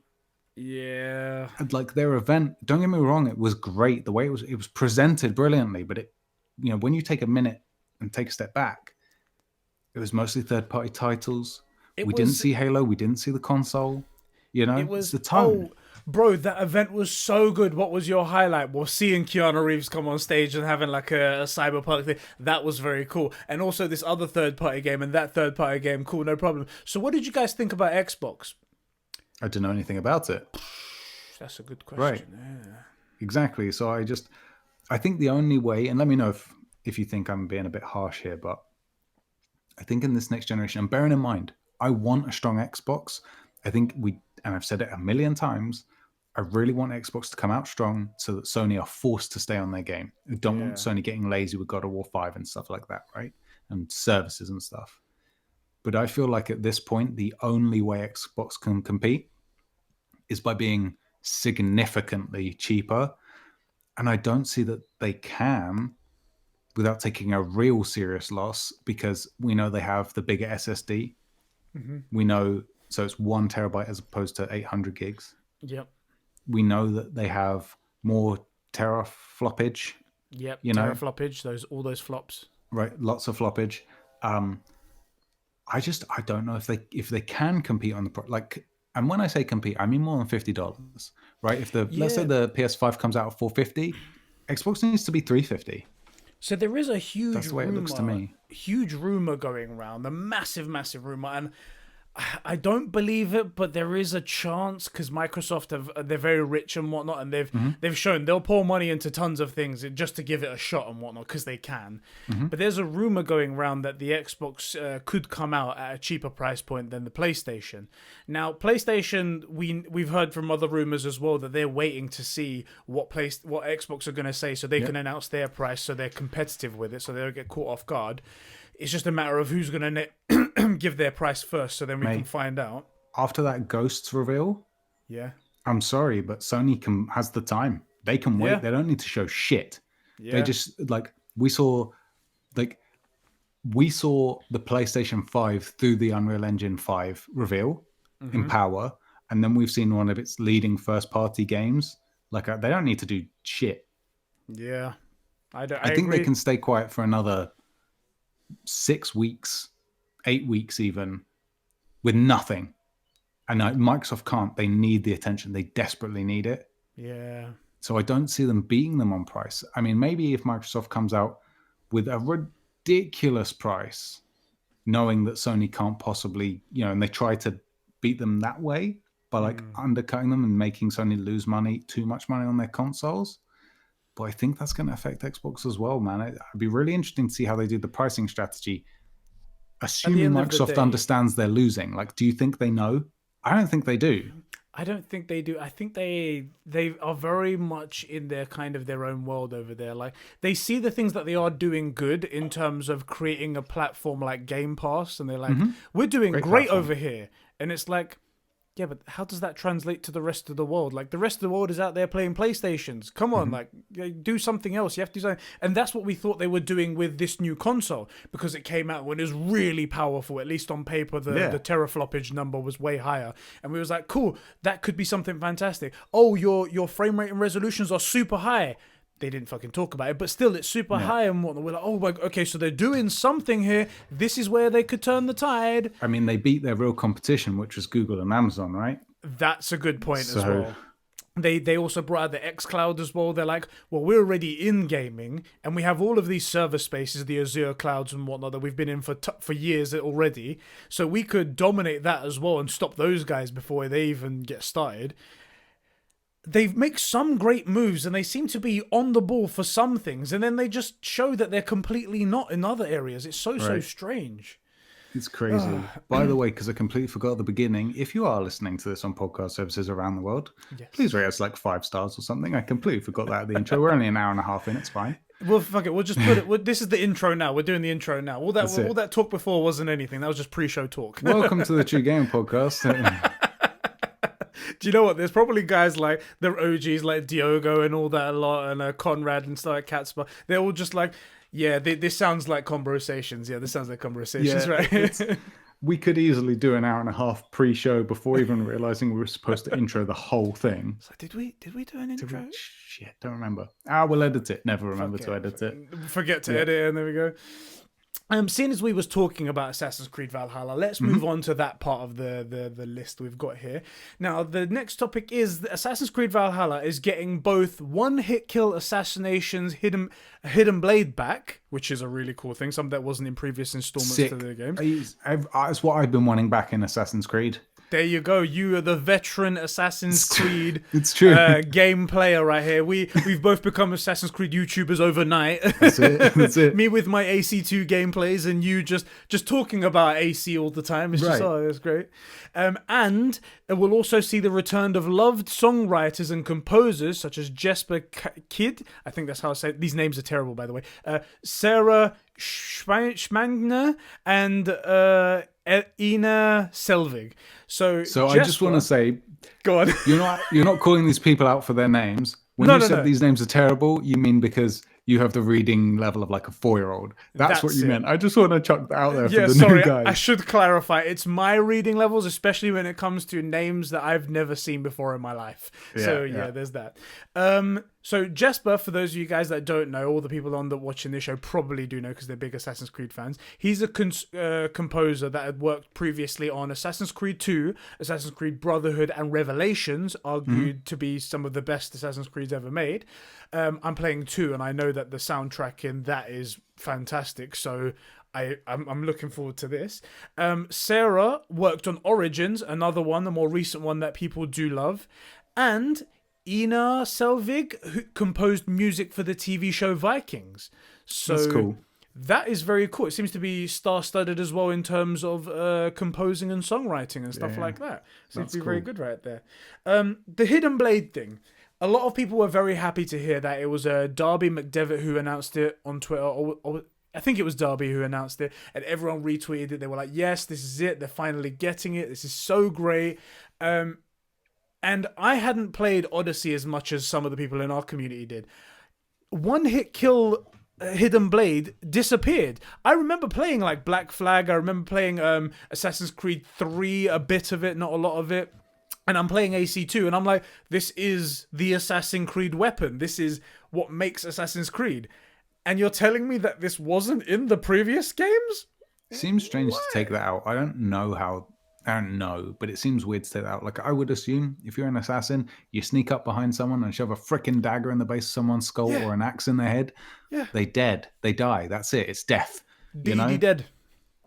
D-E-D dead. But that's a really good thing. I like to hear that they've brought back famous and well-known songwriters and composers, and they've brought back a classic Assassin's Creed mechanic. And really hearing these two things and hearing what everyone had to say and tell me why exactly this was important, especially when it comes to the songwriters and stuff like that, it made me feel even more hyped for this game, and I'm looking forward to it when it comes out this holiday. It's gonna be what, obviously it's a launch title with the next gen consoles, and I'm glad it is one of those, because then we get something great to play. At least we hope great to play when the console launches, which should be really, really awesome right there. The Hidden Blade, I never would have known. Like, it's not a thing that I know about unless I'd seen it. I mean, is that the thing that we saw in the trailer? Yes, the one that he shoves over the top. It's on the top of his arm. And he shoves it in that gigantic knight's face and whatnot. Yeah. So was that taken out in Odyssey? Is that what you're saying? That thing didn't exist. I think it was it the one-hit killing? I think it was in there, but it just couldn't one-hit kill someone. And I'm like, well, what's the? Again, this was that's the mechanic. How did that not work right there? The one-hit kill thing, I never would have noticed that. No idea. Don't care. Don't know. You know. Don't know. But the music thing. That's a big deal. Like, I know the series of games is, you know, very well loved and very popular, at least in its own circle, and to hear that some of the most admired and respected people that have done soundtracks are on this one, that's just great news, you know? Yeah, great news. Yeah, absolutely. Let's move on to our next topic, and this is it's about your favorite company, Sheps. Your favorite company right here, our boys EA. Sick. EA have taken an are doing their usual tactics, and they're making the crossover to the next gen infinitely more complicated than it needs to be, and probably because they want to grab more of your money. Let me guess. $100 if you want to play any of their games on the next generation consoles. Just up front, if you just want to unlock the console's ability to play an EA title, $100. Close. So you know the Xbox have outlined their next generation programs in regards to how they're going to handle previous gen games moving over to next gen games. They've got this smart delivery system, very, very simple, very, very cool. You put in the disc that you've bought on the Xbox One, and it will automatically download the patch required or the whole game if need be, whatever it is, so you get the best version, the Xbox Series X version, when you pop in that CD, when you pop in that Blu-ray, and you're just there to go, ready to go. No additional payments, no additional coding, nothing like that, no selecting, just go. And that is fantastic. Would you agree in saying that that is a very streamlined process and doesn't need to be fucked with? Yeah. Well, EA think otherwise. So I was like, are you laying me up for something here? Like, yes, I think making gaming good is a good thing. I like their smart delivery system. It's like the only pro-consumer thing they've done. It's the only thing that made me think they had a finger on the pulse here. That makes sense. Xbox did a good job here. EA, however, have decided that they're going to go with a slightly different program that will change things completely and has a bunch of asterisks and requirements for you to actually get your new game. Sick. That can only be good. It can only be good, right? Right. Especially when someone has already created the infrastructure for you on the Xbox, and they were like, "Here, all you need to do is just say yes, tick a box." That's it. Right. So apparently, with Madden NFL 21, which is the game that we saw on the Xbox show that came. Oh, that's a game EA's gonna love. Another reskin. Exactly. They've only mentioned it for this game, but we assume it's going to be for a lot more a lot more EA games in the future. They've said for Madden NFL 21 on the Xbox One, you need to have purchased it before December 31st. So December 31st of this year. Right. And then you only have until March 31st, 2021 to upgrade. These guys. If you wait for out of that time, then you have to purchase a brand new game entirely, the Xbox Series X version, to get that beautiful next-gen version. I mean, don't get me wrong, and forget EA, because they're just everything bad when you think about the word corporate, right? Exactly. I understand the idea that last-gen games are cheaper than current-gen games, right? Mm-hmm. And so a developer, like for example, you know, we covered this when I can't remember the story, but it went something like this: that people had got these bad keys off a website and then had contacted the devs asking for support. Yeah, I can't remember what game it was, but it Right. was very public. Like the guy was like, "I know that's a pirated key. Like I Yeah. know that's fake. So And I'm not like, gonna fucking give you support." right, do they help or don't they? Like, should they and be consumer? But it was pirated, so you know. And Yeah, in the same and also sense, sometimes you don't know if that person actually knew it was pirated or if they right, just exactly. saw a cheap key and they went, "Hey, let me go Right, get that." were they misled or did they try and steal from you? And that Yeah, actually does make a difference, right? And then let's say they were misled. Do you help them because you didn't get paid for it, but they thought they were a customer? So there's all sorts of issues, right? In that vein, I appreciate that if you're a games company and 2 years after your release, somebody buys a trade-in copy of last generation's copy of your game, yeah, and you're doing continuous support for it. That not only did you not see money from it because it was like the second-hand thing, but this guy spent $2 on a game. So yeah. basically got into it for free, stuck it in his next gen console, and is expecting all the next gen updates and stuff. And like, should you have to support that? Mm, Especially with the current, the current system. Now, I'm not saying they shouldn't. I'm not making the argument that once a game's out, it should just be left. yeah, So I'm totally not saying that, but I can definitely see, like, if this was coming from a smaller developer, I might say, you know what? Yeah, I can see it. Like, they'll I can honor see it the for a point. bit, Yeah, right? And that would be okay. Coming from from EA, yep. frick EA. But if this was, I was going to say CD Projekt Red, but they just wouldn't do it. No, CD Projekt Red. I mean, they've already outlaid their thing as well. They were like, of course, you get the next game, the next version of the game when the next gen. Of course, why would that even be a question? Because they're just completely different. Controversial opinion. I hope they find some way to get microtransactions into Cyberpunk. Yeah, because I mean, I think you say that as well because you know that they would handle it correctly and they would do it properly and give you something worth value and something that doesn't fuck with the game and they wouldn't rape you out of the arse. They'd be reasonably priced. Anyone else? You don't want to suggest that just in case, in case. But I just think like, oh, if they're gonna do extra stuff, like if they plan more than 1 or 2 DLCs, or if they're gonna do continual updates, saying, yeah, mate, find some way to let me give you some extra money. I'm happy to do that. Yeah. As long as they could make something that's trash and I wouldn't buy it, but they might make something I really want. So, like, here's something I would see. This is where next generation and microtransactions comes in for me. You make a RPG style game like Cyberpunk, right? Right. Bring out the game, do all your DLC and all that stuff, right? And then maybe an additional spec that's like $5.99, but now you get to play the whole game again in a totally different spec. Yeah. Where it changes the game entirely. Well, not entirely, it's still the same stuff, but it feels new again. Right, exactly. Like that stuff I'll pay for. Yeah, all day long I'll pay for that. Or what if I can change it to like, those GTA mods where you ever see that meme where it's like, these games are too realistic, it's training children to murder people, and then and then the GIF is like a giraffe on a tricycle cycling down the main street or something, or an elephant playing the piano rolling down a hill. Like, if I can play through the whole game as a giraffe, or something like that, and it's come from Cyberpunk, or as Knight Rider, it's like a transformer, yes, for the humanoid scenes. You think I won't give you $9.99 for that? Are you stupid? I don't even play Rocket League, and I bought the DeLorean. Are you dumb? And I'm not a microtransactions kind of guy, but you make the right product, I'll definitely give you money for it. Yeah. With the new game Predator Hunting Grounds. Mm-hmm. I was interested in it and I played the demo, but I wasn't too sold on it. And I was like, maybe I'll get it later, maybe not, something like that. Reminded me of Evolve. Yeah, it does remind me of Evolve, yeah. It's an indie team as well, which is quite interesting because it's quite a big game. Anyway, they just announced recently that they announced some DLC that's coming out, and it's free DLC that they're going to put up there, and it's a character. It's Dutch from Predator. It's Arnold fucking Schwarzenegger. Sick. I'm like, mate, you should have put money on that. I would have bought that. Yeah, I'll buy that. How much is it? I don't know how much it is, but buy the game to buy that. Exactly. I'm like, you do the right thing. We will pay for it. If that comes with a Dutch like PS4 background, sold all day long.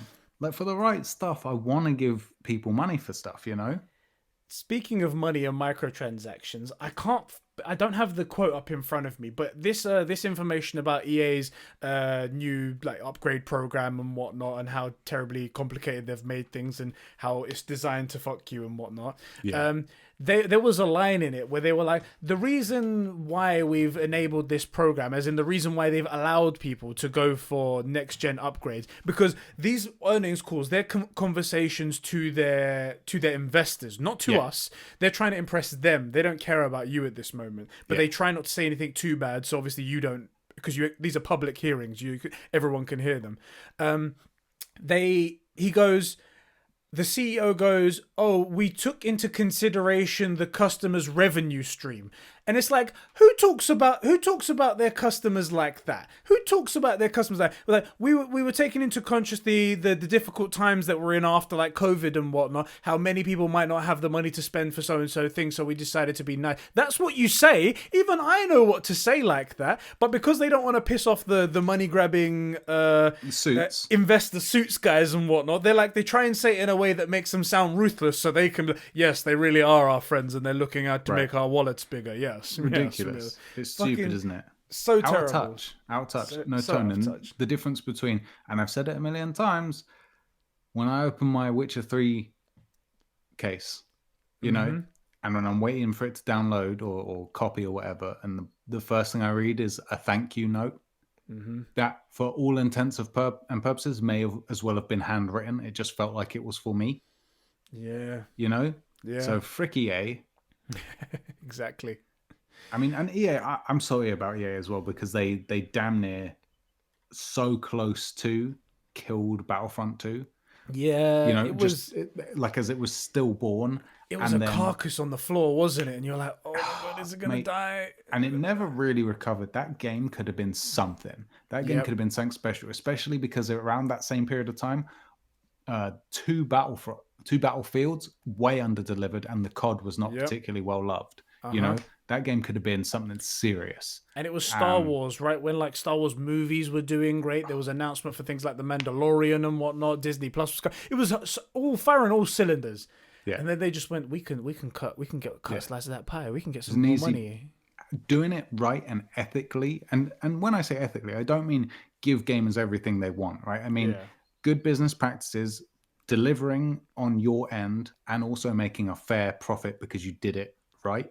Yeah. You know, that could have been an easy $1 billion game, at least over the course of the 2 years, you know? Especially because it was proven that because of all the updates that came to like Battlefront 2, it was proven that they had a team that had heart and had soul, and just couple that with a bit of funding and not ass raping the player base, then it would have been great. What it is now is an amazing game, right? Yeah.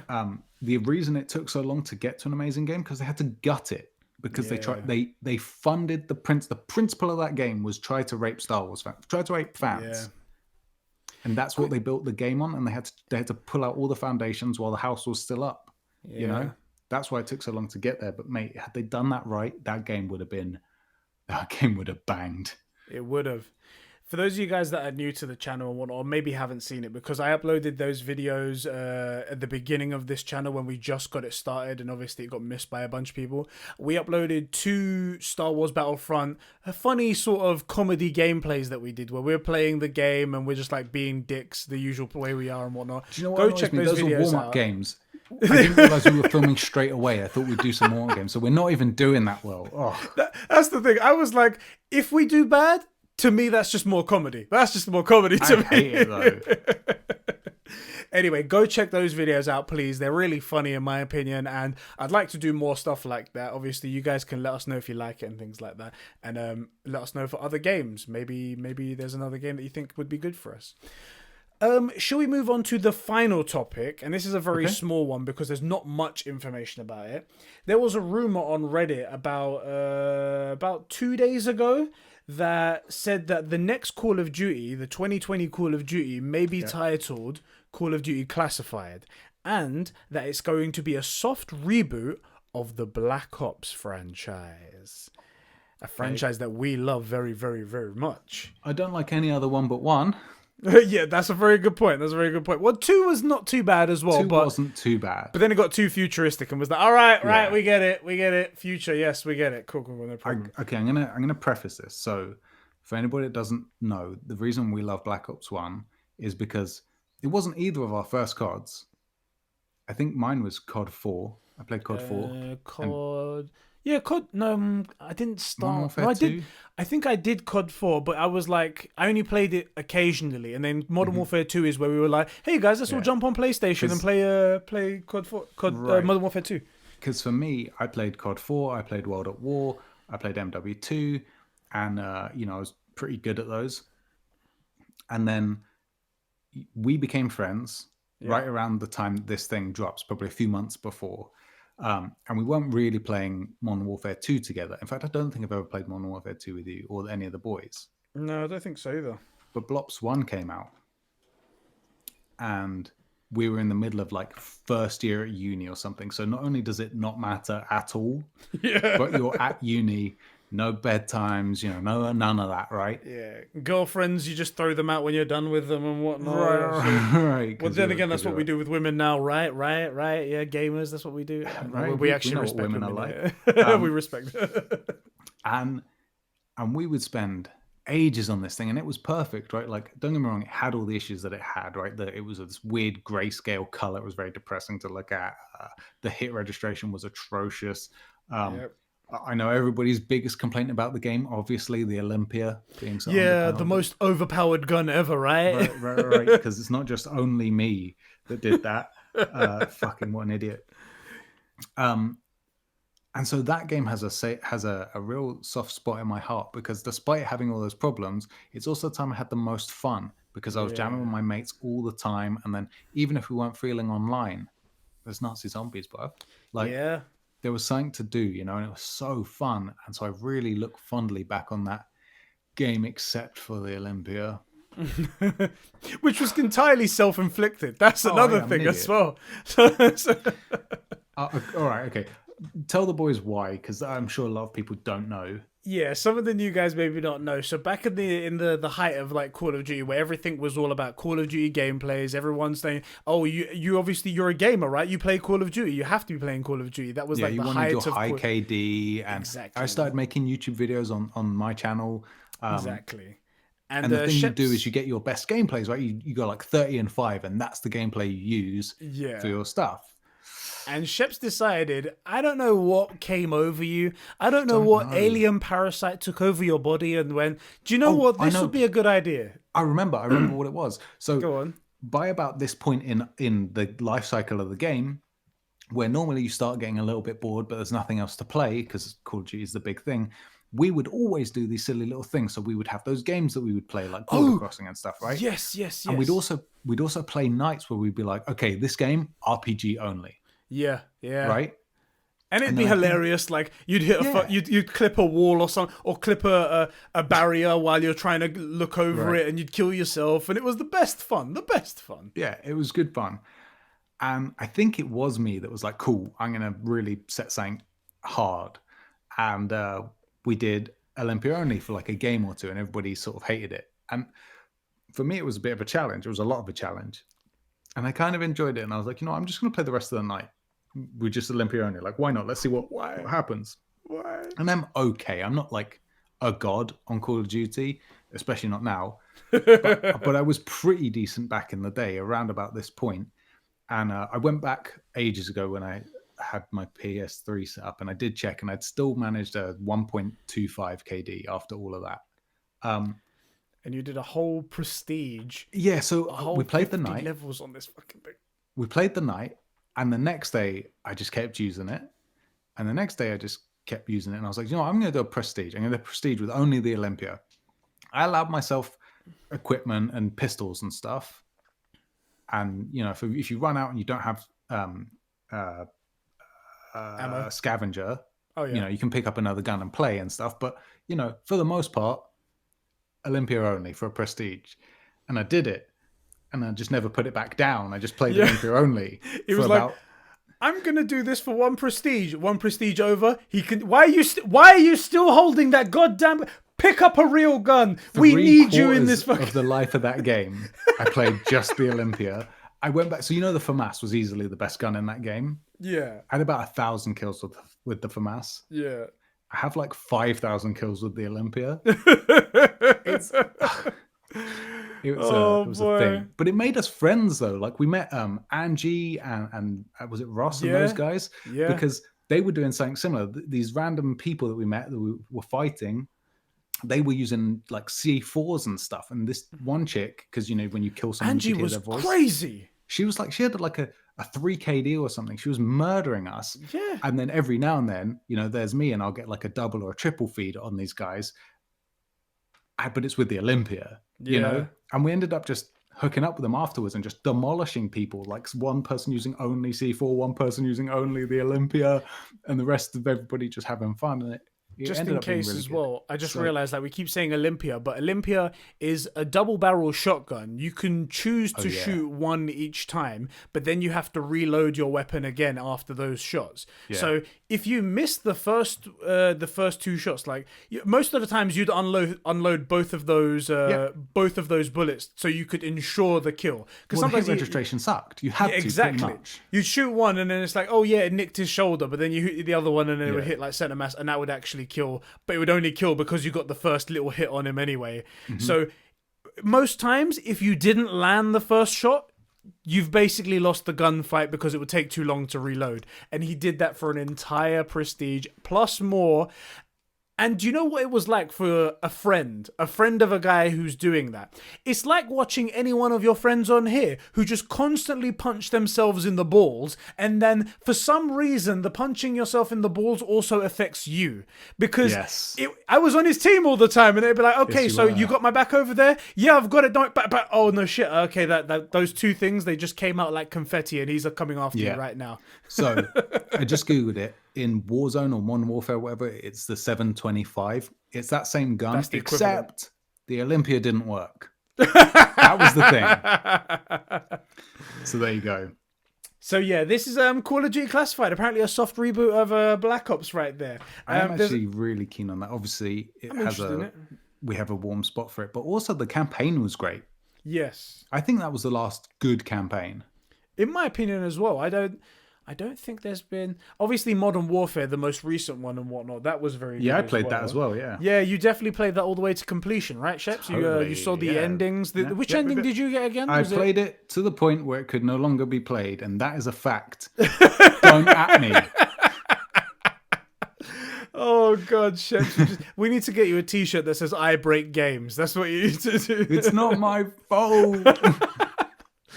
Anyway, Call of Duty, that's coming out apparently 2020. Usually by May we do get a reveal of Call of Duty for the next year, but we haven't anything just yet. So maybe something will happen at the Summer Games Fest. You never know. We'll see what happens. Fingers crossed.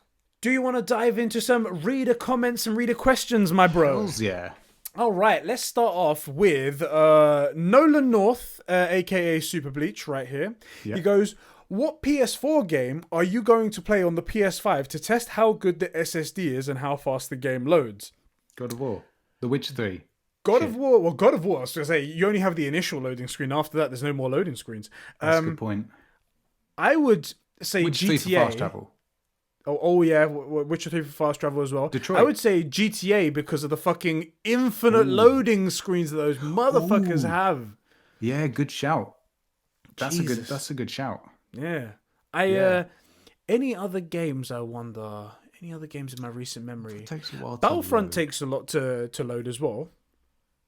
What does? Battlefront. Oh, yeah. It's like Any of those would be good. Well.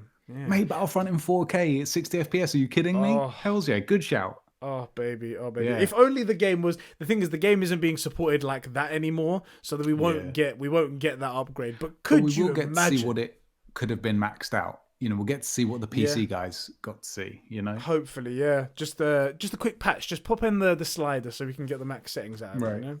I think GTA is going to be if there is some way to get it to work on the PS5, which I don't think they wouldn't allow it to work on the PS5. It's a money printing machine. Yeah, there's backwards compatibility as well, so the PS5 should run the PS4. Yeah. I would love to see what the load times would be like on that, because it's just so long. It's ridiculously long. Like sometimes I used to do streams back in the day playing GTA, and it would be like, all right, guys, let's play some GTA. Put the controller down, pick up a book. Go make a cup of tea. Cup of Boys, tea. go get your dinner on. Yeah. Get myself like 2 biscuits. Eat those 2 biscuits. Go get more biscuits. Come back, and it's like, Bake Jesus your own Christ. biscuits. Yeah. And then finally it would load in, and then you would get killed, and then the mission would be over, and then you have to sit through another loading screen. It's like, fuck sake. So maybe GTA 5 would appreciate that the cut down loading screens right there. Yeah, that's a good question. I mean, that's a day 1 or day 2 kind of deal. Just like how quick. I wonder how quick it loads. You know? Yeah. Do you know what's going to be a good test? So Killzone Shadowfall, back from the launch of the PS3, that has an unlocked PS3. frame rate. Sorry, PS4. Sorry, my bad. Has an unlocked frame rate, and all the other games, they have a capped frame rate of like 30 and stuff like that. This console should be able to run it at it goes into boost mode, right, and it just runs it at its best capable, best possibility. So we might be able to get something like 60 frames per second, maybe even higher than that on the Killzone Shadowfall. That'd be a nice test. You know, earlier I was saying I would like to have in-game like sliders. Like, do you want your render distance and textures and stuff like that? One of the things I would also like to do, like you see on the PC, where you can turn on a frame counter in the top corner. Yes. Because wouldn't it be cool to know what you actually like? Yeah, it runs really smooth. Yeah. But what's it really running on? You know? Yeah. I agree. That would be really cool. Our next question is from HeyItzOllie. Welcome, new bro. He says, benchmarking of the new PS5 with Horizon Zero Dawn 2. He'd like to know about that. And how the industry will affect the industry standard of future games of those being ported. Yeah, the PS5, especially when it comes to like when Horizon Zero Dawn comes out on the PS5, you just know it's going to be leveraging the entire power of it. It's going to be something really, really insane. And I can't wait to see that. And it's gonna be used for benchmarking. All those PS5 titles that are dedicated for PS5, it's gonna set a new precedent, and everyone else is gonna have to look at it, and they're gonna go, "Shit, these guys are really outclassing us over here." Yeah. So do you know what? I think the PS5 and all this stuff is revolutionary. I think it doesn't affect the market early on, not for 3 to 5 years. Yeah, I agree. Which is roughly when we're going to get PS5 exclusive games, right? Like a couple of years out, that's when we're going to see it. Right. And it's not because it isn't revolutionary. It's because you need the revolution as well as the revolutionary thing, you know? Like if no one had adopted cars, if the revolution had never happened, we'd all be using horses. Doesn't matter, the cars are better. Do you know what I mean? And so it takes, once the cars are, implemented, that's one thing, but first people then have to adopt them and understand the change, and is it better, and is your market there, and all sorts of stuff. So I think this absolutely is, like, no joke, 2 generations ahead. We've leaped maybe 20 years, if it is what I suspect it might be, and I think the Unreal Engine 5 demonstration showed us that it may well be. We leaped 20 years. Just the whole industry isn't ready to do that, but I do suspect that the Sony first party stuff is going to demonstrate why they should, Yeah. And also he says as well in his comment, because I asked people to tell us what they're playing as well at the same time, he says, I'm currently playing through old Assassin's Creed because of Valhalla coming out. And that's very cool. I've been playing the recent Assassin's Creed as well. Yeah. Have you got the page open by any chance? Do you want to read one? Yeah, go on, read the next one. Go on. Nywroc asks, what are your current feelings on AC Valhalla? Ooh. So we did go into a lot of Valhalla talk right here. Just off the face, like straight up, what are your feelings for AC Valhalla? I think it's going to be my number 3 or 4, depending on how The Last of Us ultimately actually comes out. Yeah, I really think it's going to be surprisingly high. I'm exactly the same as you as well. And I think that the games that go before it, go and list them for us, because I'm sure it's the same for me as well. Cyberpunk, Ghost of Tsushima, then either The Last of Us or Valhalla. Yep, exactly. And I will say, if The Last of Us isn't number 3, it isn't on my top 10 list. Put it that way. Yeah. If it doesn't make top 3, it doesn't make top 10. That would be my guess. It's one of those things. It can't be a meh game. It's going to be a great game, or it's going to be terrible because they fucked something up terribly. Absolutely. And so you're pretty much on the same page.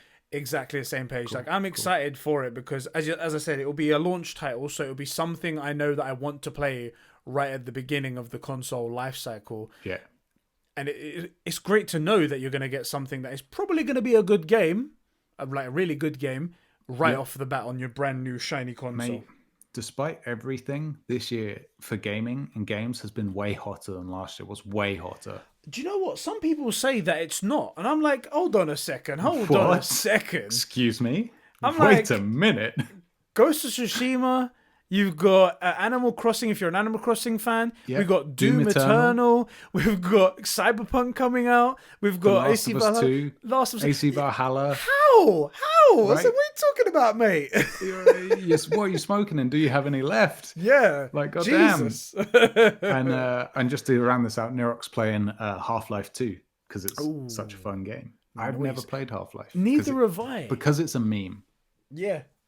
And I just, I don't know. I've played some of those weird old games like Red Faction. You ever played that? Yeah, I played that too. That was really fun.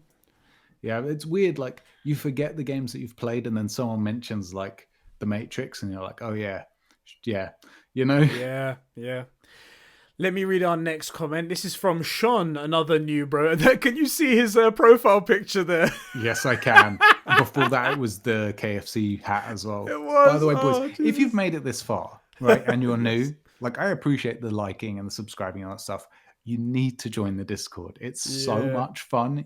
Honestly, I think you might be missing out if you don't. The memes that go on in there, the inside jokes that we make up and stuff like that. That's where it all starts and festers and grows and whatnot. We are the whales, that is right, and everyone is Troy Baker. So Shon, voiced by Eddie, says, if we get Witcher 4, would you like to see Ciri to be the playable character? And he's saying he's playing Witcher 3 at the moment, doing a bunch of side quests. That's great. Amazing game. Great game. And coming up to the 5-year anniversary as well. Yes. Quick note before we answer that. Ethan and James are both doing 5-year anniversary retrospectives on The Witcher 3. I've already seen Ethan's one and it's fucking amazing. Of course it is. It's Ethan. He's so talented, right? Yeah. And I'm sure James has got the same level caliber of like greatness and whatnot. I'm sure that's going to be amazing. I'm looking forward to watching both of them. Exactly. And in fact, knowing that these both were coming up is the exact reason neither of us are doing it. Exactly. I was thinking because we've wanted to dabble in stuff like this as well. And we've got our own projects going on the side. Recently, yeah. Exactly. And we're like, The Witcher 3. We do love The Witcher 3. Then we look over, these guys are doing it. And I'm like, maybe not this one. Yeah, maybe we don't highlight how shit we are. Maybe we don't. The thing is, well, it's not just like how shit we are, but it's inexperience, right? These guys have been doing this stuff for 5 to 7 years. And they really know they have an idea of like their pacing, how they're going to script things, how they're going to structure the video, their voice, i.e. the way they want to present stuff. And as much as it's a passion project, they're going to do it better, at least right now. Yeah. And I'd rather watch them do it because I would forget something and I know they won't. Mate, I just want to tell you right now, talk about, okay, so in this video, you have to talk about the world. You have to talk about the narrative. You have to talk about Geralt as a character. You have to talk about all his immediate side characters and whatnot that are all just as big as him. You have to talk about Roach. You have to talk about the combat. You have to talk about the skill trees, the Gwen. You have to talk about, the whole game that they built inside the game, you know? And all of that just boggles my mind because all of those are like 40 pages each. Like, where do you start? How'd you start that? Which one of those is what you start with? Which one? Exactly. Yeah. Oh, anyway, so apparently James's one is going to be insanely long. So yeah. What do you think? With Witcher 4. This is a tricky one. My immediate thought is maybe don't do a Witcher 4. Maybe Witcher is good the way it is, and we've reached a nice area. Maybe you should put it to bed. Maybe move on to Cyberpunk, and that's the next thing. However, I do think Ciri is a badass enough character that you could do a Ciri only story, at least with maybe her as the main character, and then she meets Geralt further down the line, and like there's other interactions and stuff like that. I think Ciri could have a compelling game there because she is so cool and so great. I'm on the fence. Like, if CD Projekt Red would say, we've got a good story for Ciri, you know, I'd be like, do you know what? Go and make that game. Go make that game, guys. I'll do it. I'll buy it. Go on, do it. Go on. For me, this isn't just a one answer question. Mm-hmm. So I actually agree with you. I think The Witcher 3 is basically perfect. Mm-hmm. Maybe just don't, you know? Yeah. However, if it was up to me and they were like, we need to make another game, I would do a Vesemir story before, and like the game ends with him meeting Geralt or training Geralt, but Geralt isn't even an adult, right? And so Ciri is like 90 years in the future at this point. Damn. That's what I would do. I would do a Vesemir story. Because it ties into The Witcher 3 as well. We can meet characters before Geralt meets them. You know, that chick that he meets at the auction with the Gwent cards. Yeah. You know, or no, the glasses. Is that right? What's the item she has? I can't remember. But like we've met some stuff, and we can. I don't know. I think that would be cool. It'd also be cool to see the School of the Wolf while it's up and running. You know. Mm-hmm. So I'd like to see some stuff like that. However, like say, if the point was to do a Ciri story, I might even do it like an origin story, like how we kind of saw her in the series, and then just model her on Ellie. Yeah. You know, so she has to escape things and what little combat she does. She has this, and her power for the most of the game it's something that holds you back. It's something that's going to get in the way and mess things up for you. You know, if you don't balance it right in a certain way, you'll build up too much, and then you have this problem that happens. You know, something like that. That could be cool. Yeah. Or you do Ciri where, no, do you know what? The only thing I desperately need from Ciri is for her to be in Cyberpunk, or at least reference. That's my number one thing. After that, once they do Cyberpunk, right, then we'll worry about Witcher 4. But I'd like a Vesemir story, personally. I think that's a better idea. Don't get me wrong. Like, as I said, I would be completely content in personally with a Ciri story, but I like the sound of the Vesemir one a little bit better now. That's how I would take it. But I mean, I'm not always right on this stuff. Like, I bet you're quite in the often comments wrong. to this. I'm joking. Huh? I said you're quite often wrong. You know, you're always true. wrong. That's why I said I'm not always right, you motherfucker. I'm highlighting that you are wrong. Is that okay? Yes. So you're wrong. That said, I bet like right now, some in the live chat or on the Discord or something, someone's written a Ciri story for this, and we're gonna read it and go, shit, they should make that. God. You know. But it's like, did you guys see this thing? Somebody made a YouTube video of their perfect Ciri, and it's the best thing right, ever. Exactly. Great, and of course. We watch and we're like, yeah. So then that's the actual answer to your question. And also, Shon is playing The Witcher 3 and doing a bunch of side quests. Oh, we already said that. But of course, tell me you're doing the DLC, bro. Tell me you're not just playing the base game, because Ed only recently did the DLC. So for those of you guys that are new around here, there's a couple of games that I just haven't played, and I'm catching up, and I'm doing live streams on them. Some of you guys have seen the AC2 streams that I've been doing. That's a game I've never played. I haven't played any of the Uncharted 1, Uncharted 2, and Uncharted 3 games. I just finished Uncharted 2, so we can progress on that. And recently I did all the Witcher DLC as well, so Heart of Stone and Blood and Wine, including the side quests with the Roach side quest. Yeah. And God, was that a great DLC. I see why everyone was saying it was amazing. I tried to tell you for like, 3 years? I was like, you should play it. It's really good. You should play it. It's really good. Have you played it yet? You know, no. It's as good, easily as good as the main story. You know, it doesn't feel like it's something tacked on. See, we just highlighted, and the guys in the chat will back me up on this, is that you're always wrong. Have you noticed that we've gone from often to always now? Yeah, I hate you so much. So I was like, how could I trust him? God damn it. Here we go. So, yes, we've got one more comment here. Do you want to read it, or shall I? It's you. So it's from Ozzy. I was like, see, the problem is there's another Eddie voiced by Troy Baker. No, it's Troy Baker voiced by Eddie in the Discord. And don't get me wrong, I love this Troy Baker meme that's come up, but I also hate it, and I hate all of you. Everyone, it's like, okay, I'm just going to send a message to @Troy. Everyone's Troy Baker, okay. Oh my God. Yeah, you put in Troy Baker, so like you took one person's responding, and they're like Troy Baker as Desmond Miles or something. So you're like, cool, Troy. Oh, 15 people. Yes. Great. So what he did basically, he put The Last of Us 2 in the comment, and that got flagged by the bot, and then he couldn't reply back, so I posted it in there. Okay. So Ozzy says, so back from that Ghost of Tsushima reveal, freaking incredible. 2020 is shaping up to be the biggest year in gaming so far in my life.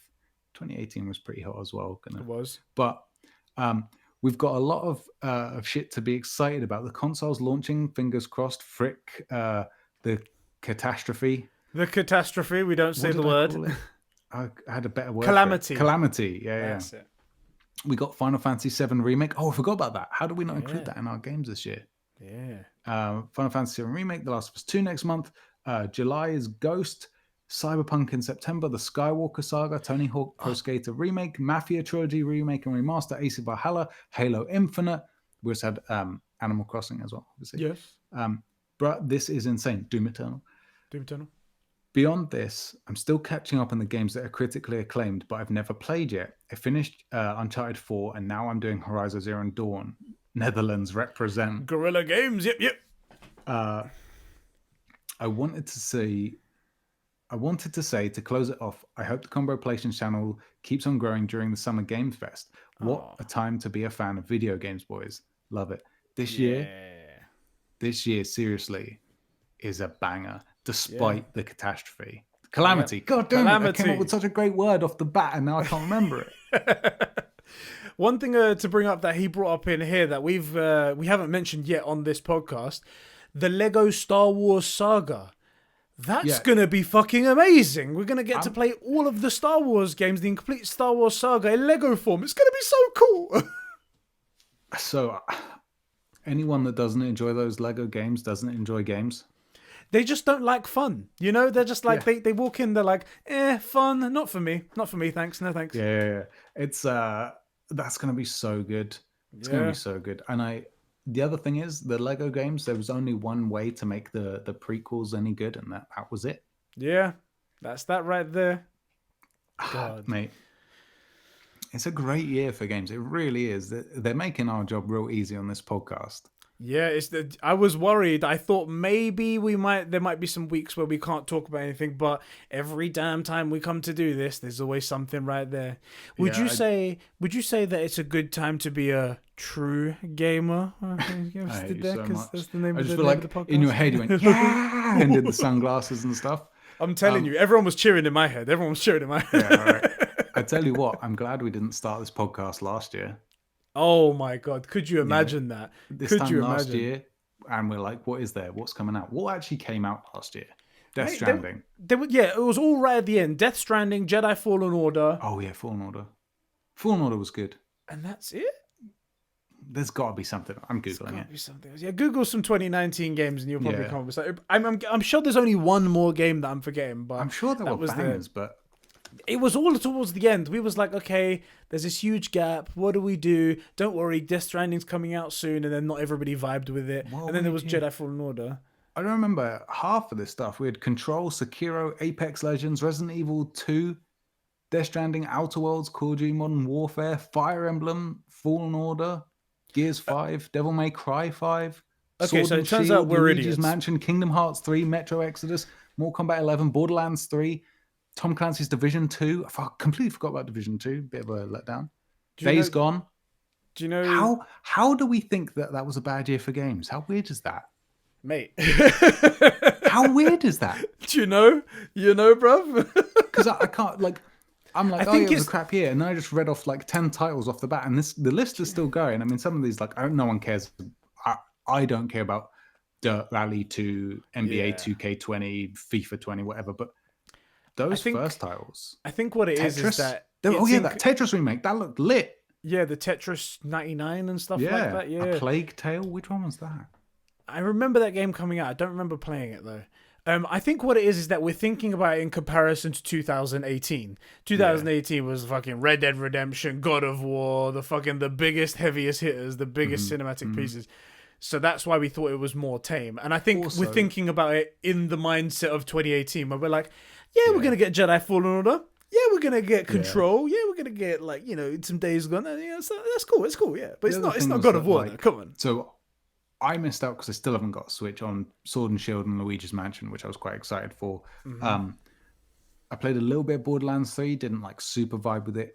The Division 2, kind of underwhelming, mainly because that end game content just not working, you know?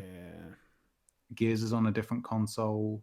So it's like there was plenty of stuff. Oh, do you know what? I'm going to retract my statement. 2019 was a good year for games. It just felt that like everything came out right at the beginning and then right at the end, and there was nothing in between. That's how it felt, you know. And I'm sure a lot of people couldn't play all of those games because they came out so close together, like right at the end, right at the beginning. Yeah. Everyone does. Everyone has a number. Let's move on to the last part of this thing, which is a very quick one, where is what we've been playing. And mine's gonna be a curveball. I don't know if you want me to go first on this one. Go for it. I haven't been playing jack shit because we've been doing so much content creating and so much live streams, and obviously I've got work to go to as well in between, that I haven't been able to play absolutely anything. I've been playing Assassin's Creed 2 on stream, and that's been incredibly fun. I've been starting to see why people love Assassin's Creed 2 so much and why they love the Ezio collection so much. The music, the characters, they're also great. I'm slowly becoming more and more Italian because of the words that mi alno. And I'm like, whoa, I'm starting to become Italian here. So that's the only thing that I have been playing. But other than that, nothing, because of all the fucking work that we've been doing. And I love it. Yeah, it's actually been really fun. Like I said, I'm still super high energy. I got a bit of a sore throat, but super high energy. Yeah, the sore throat's something else though.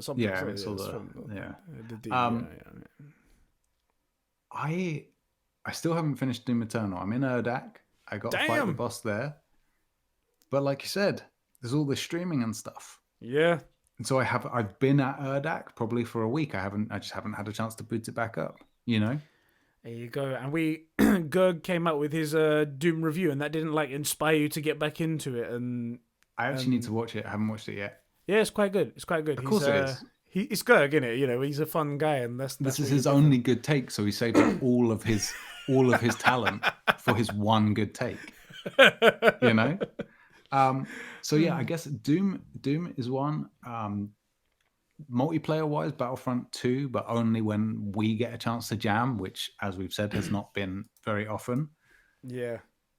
So I'm not really playing a ton, mainly because I'm trying to see what comes out about all this stuff, and we're trying to keep up to date with the Summer Games Fest. Honestly, I think so the other game that I was playing was Days Gone, and I haven't got to the ending of that yet. And I think based on the amount of time it takes to complete that game, I don't think I'll be able to complete it until The Last of Us comes out, which is like next month and whatnot. And all in between that as well, there's going to be a ton of events. Which, by the way, if you are wondering, oh, Eddie Sheps, are you guys going to be doing the live stream? Yes, we're going to be doing. Are you going to do the Night City Cyberpunk? Yes, we're going to do that one. Are you going to do the PS5? Yes, we're going to do that one. Anything you guys see in the Summer Games Fest, any sort of big announcement, big reveal, we're going to be doing a live watch along for it. So this is the place you want to be right here. So there is that Night City one that's happening on the 11th of June. There's the rumor that the PS5 is going to get revealed on the 4th of June. In July, there's the Xbox first party conference stuff. Then we've got Ghost of Tsushima coming out after that. Last of Us obviously in June as well. There's a lot to do in between, so I don't even know if I'll get back to finishing. In a very strange way, the Calamity has been kind of a blessing in disguise, because it's meant that we could. We had to spend some stuff, so like the microphone I'm using now. Thank you to everybody on Patreon who support us for as little as $1 a month. The best content on YouTube for patreon.com/Conbrosations. But we did get this microphone so we could do the content without being together, which also meant that our model has changed a bit, because previously we recorded all our videos on one day and released them throughout the week to give us time for editing and stuff like that. But that meant that if any news broke, we couldn't cover it. And so we've been able to do that. But now I'm thinking like, frick, what happens if everybody goes back to work? Yeah. We're not going to be around. Yeah. We'll have to figure it out. But yes, we will. Yes, we will.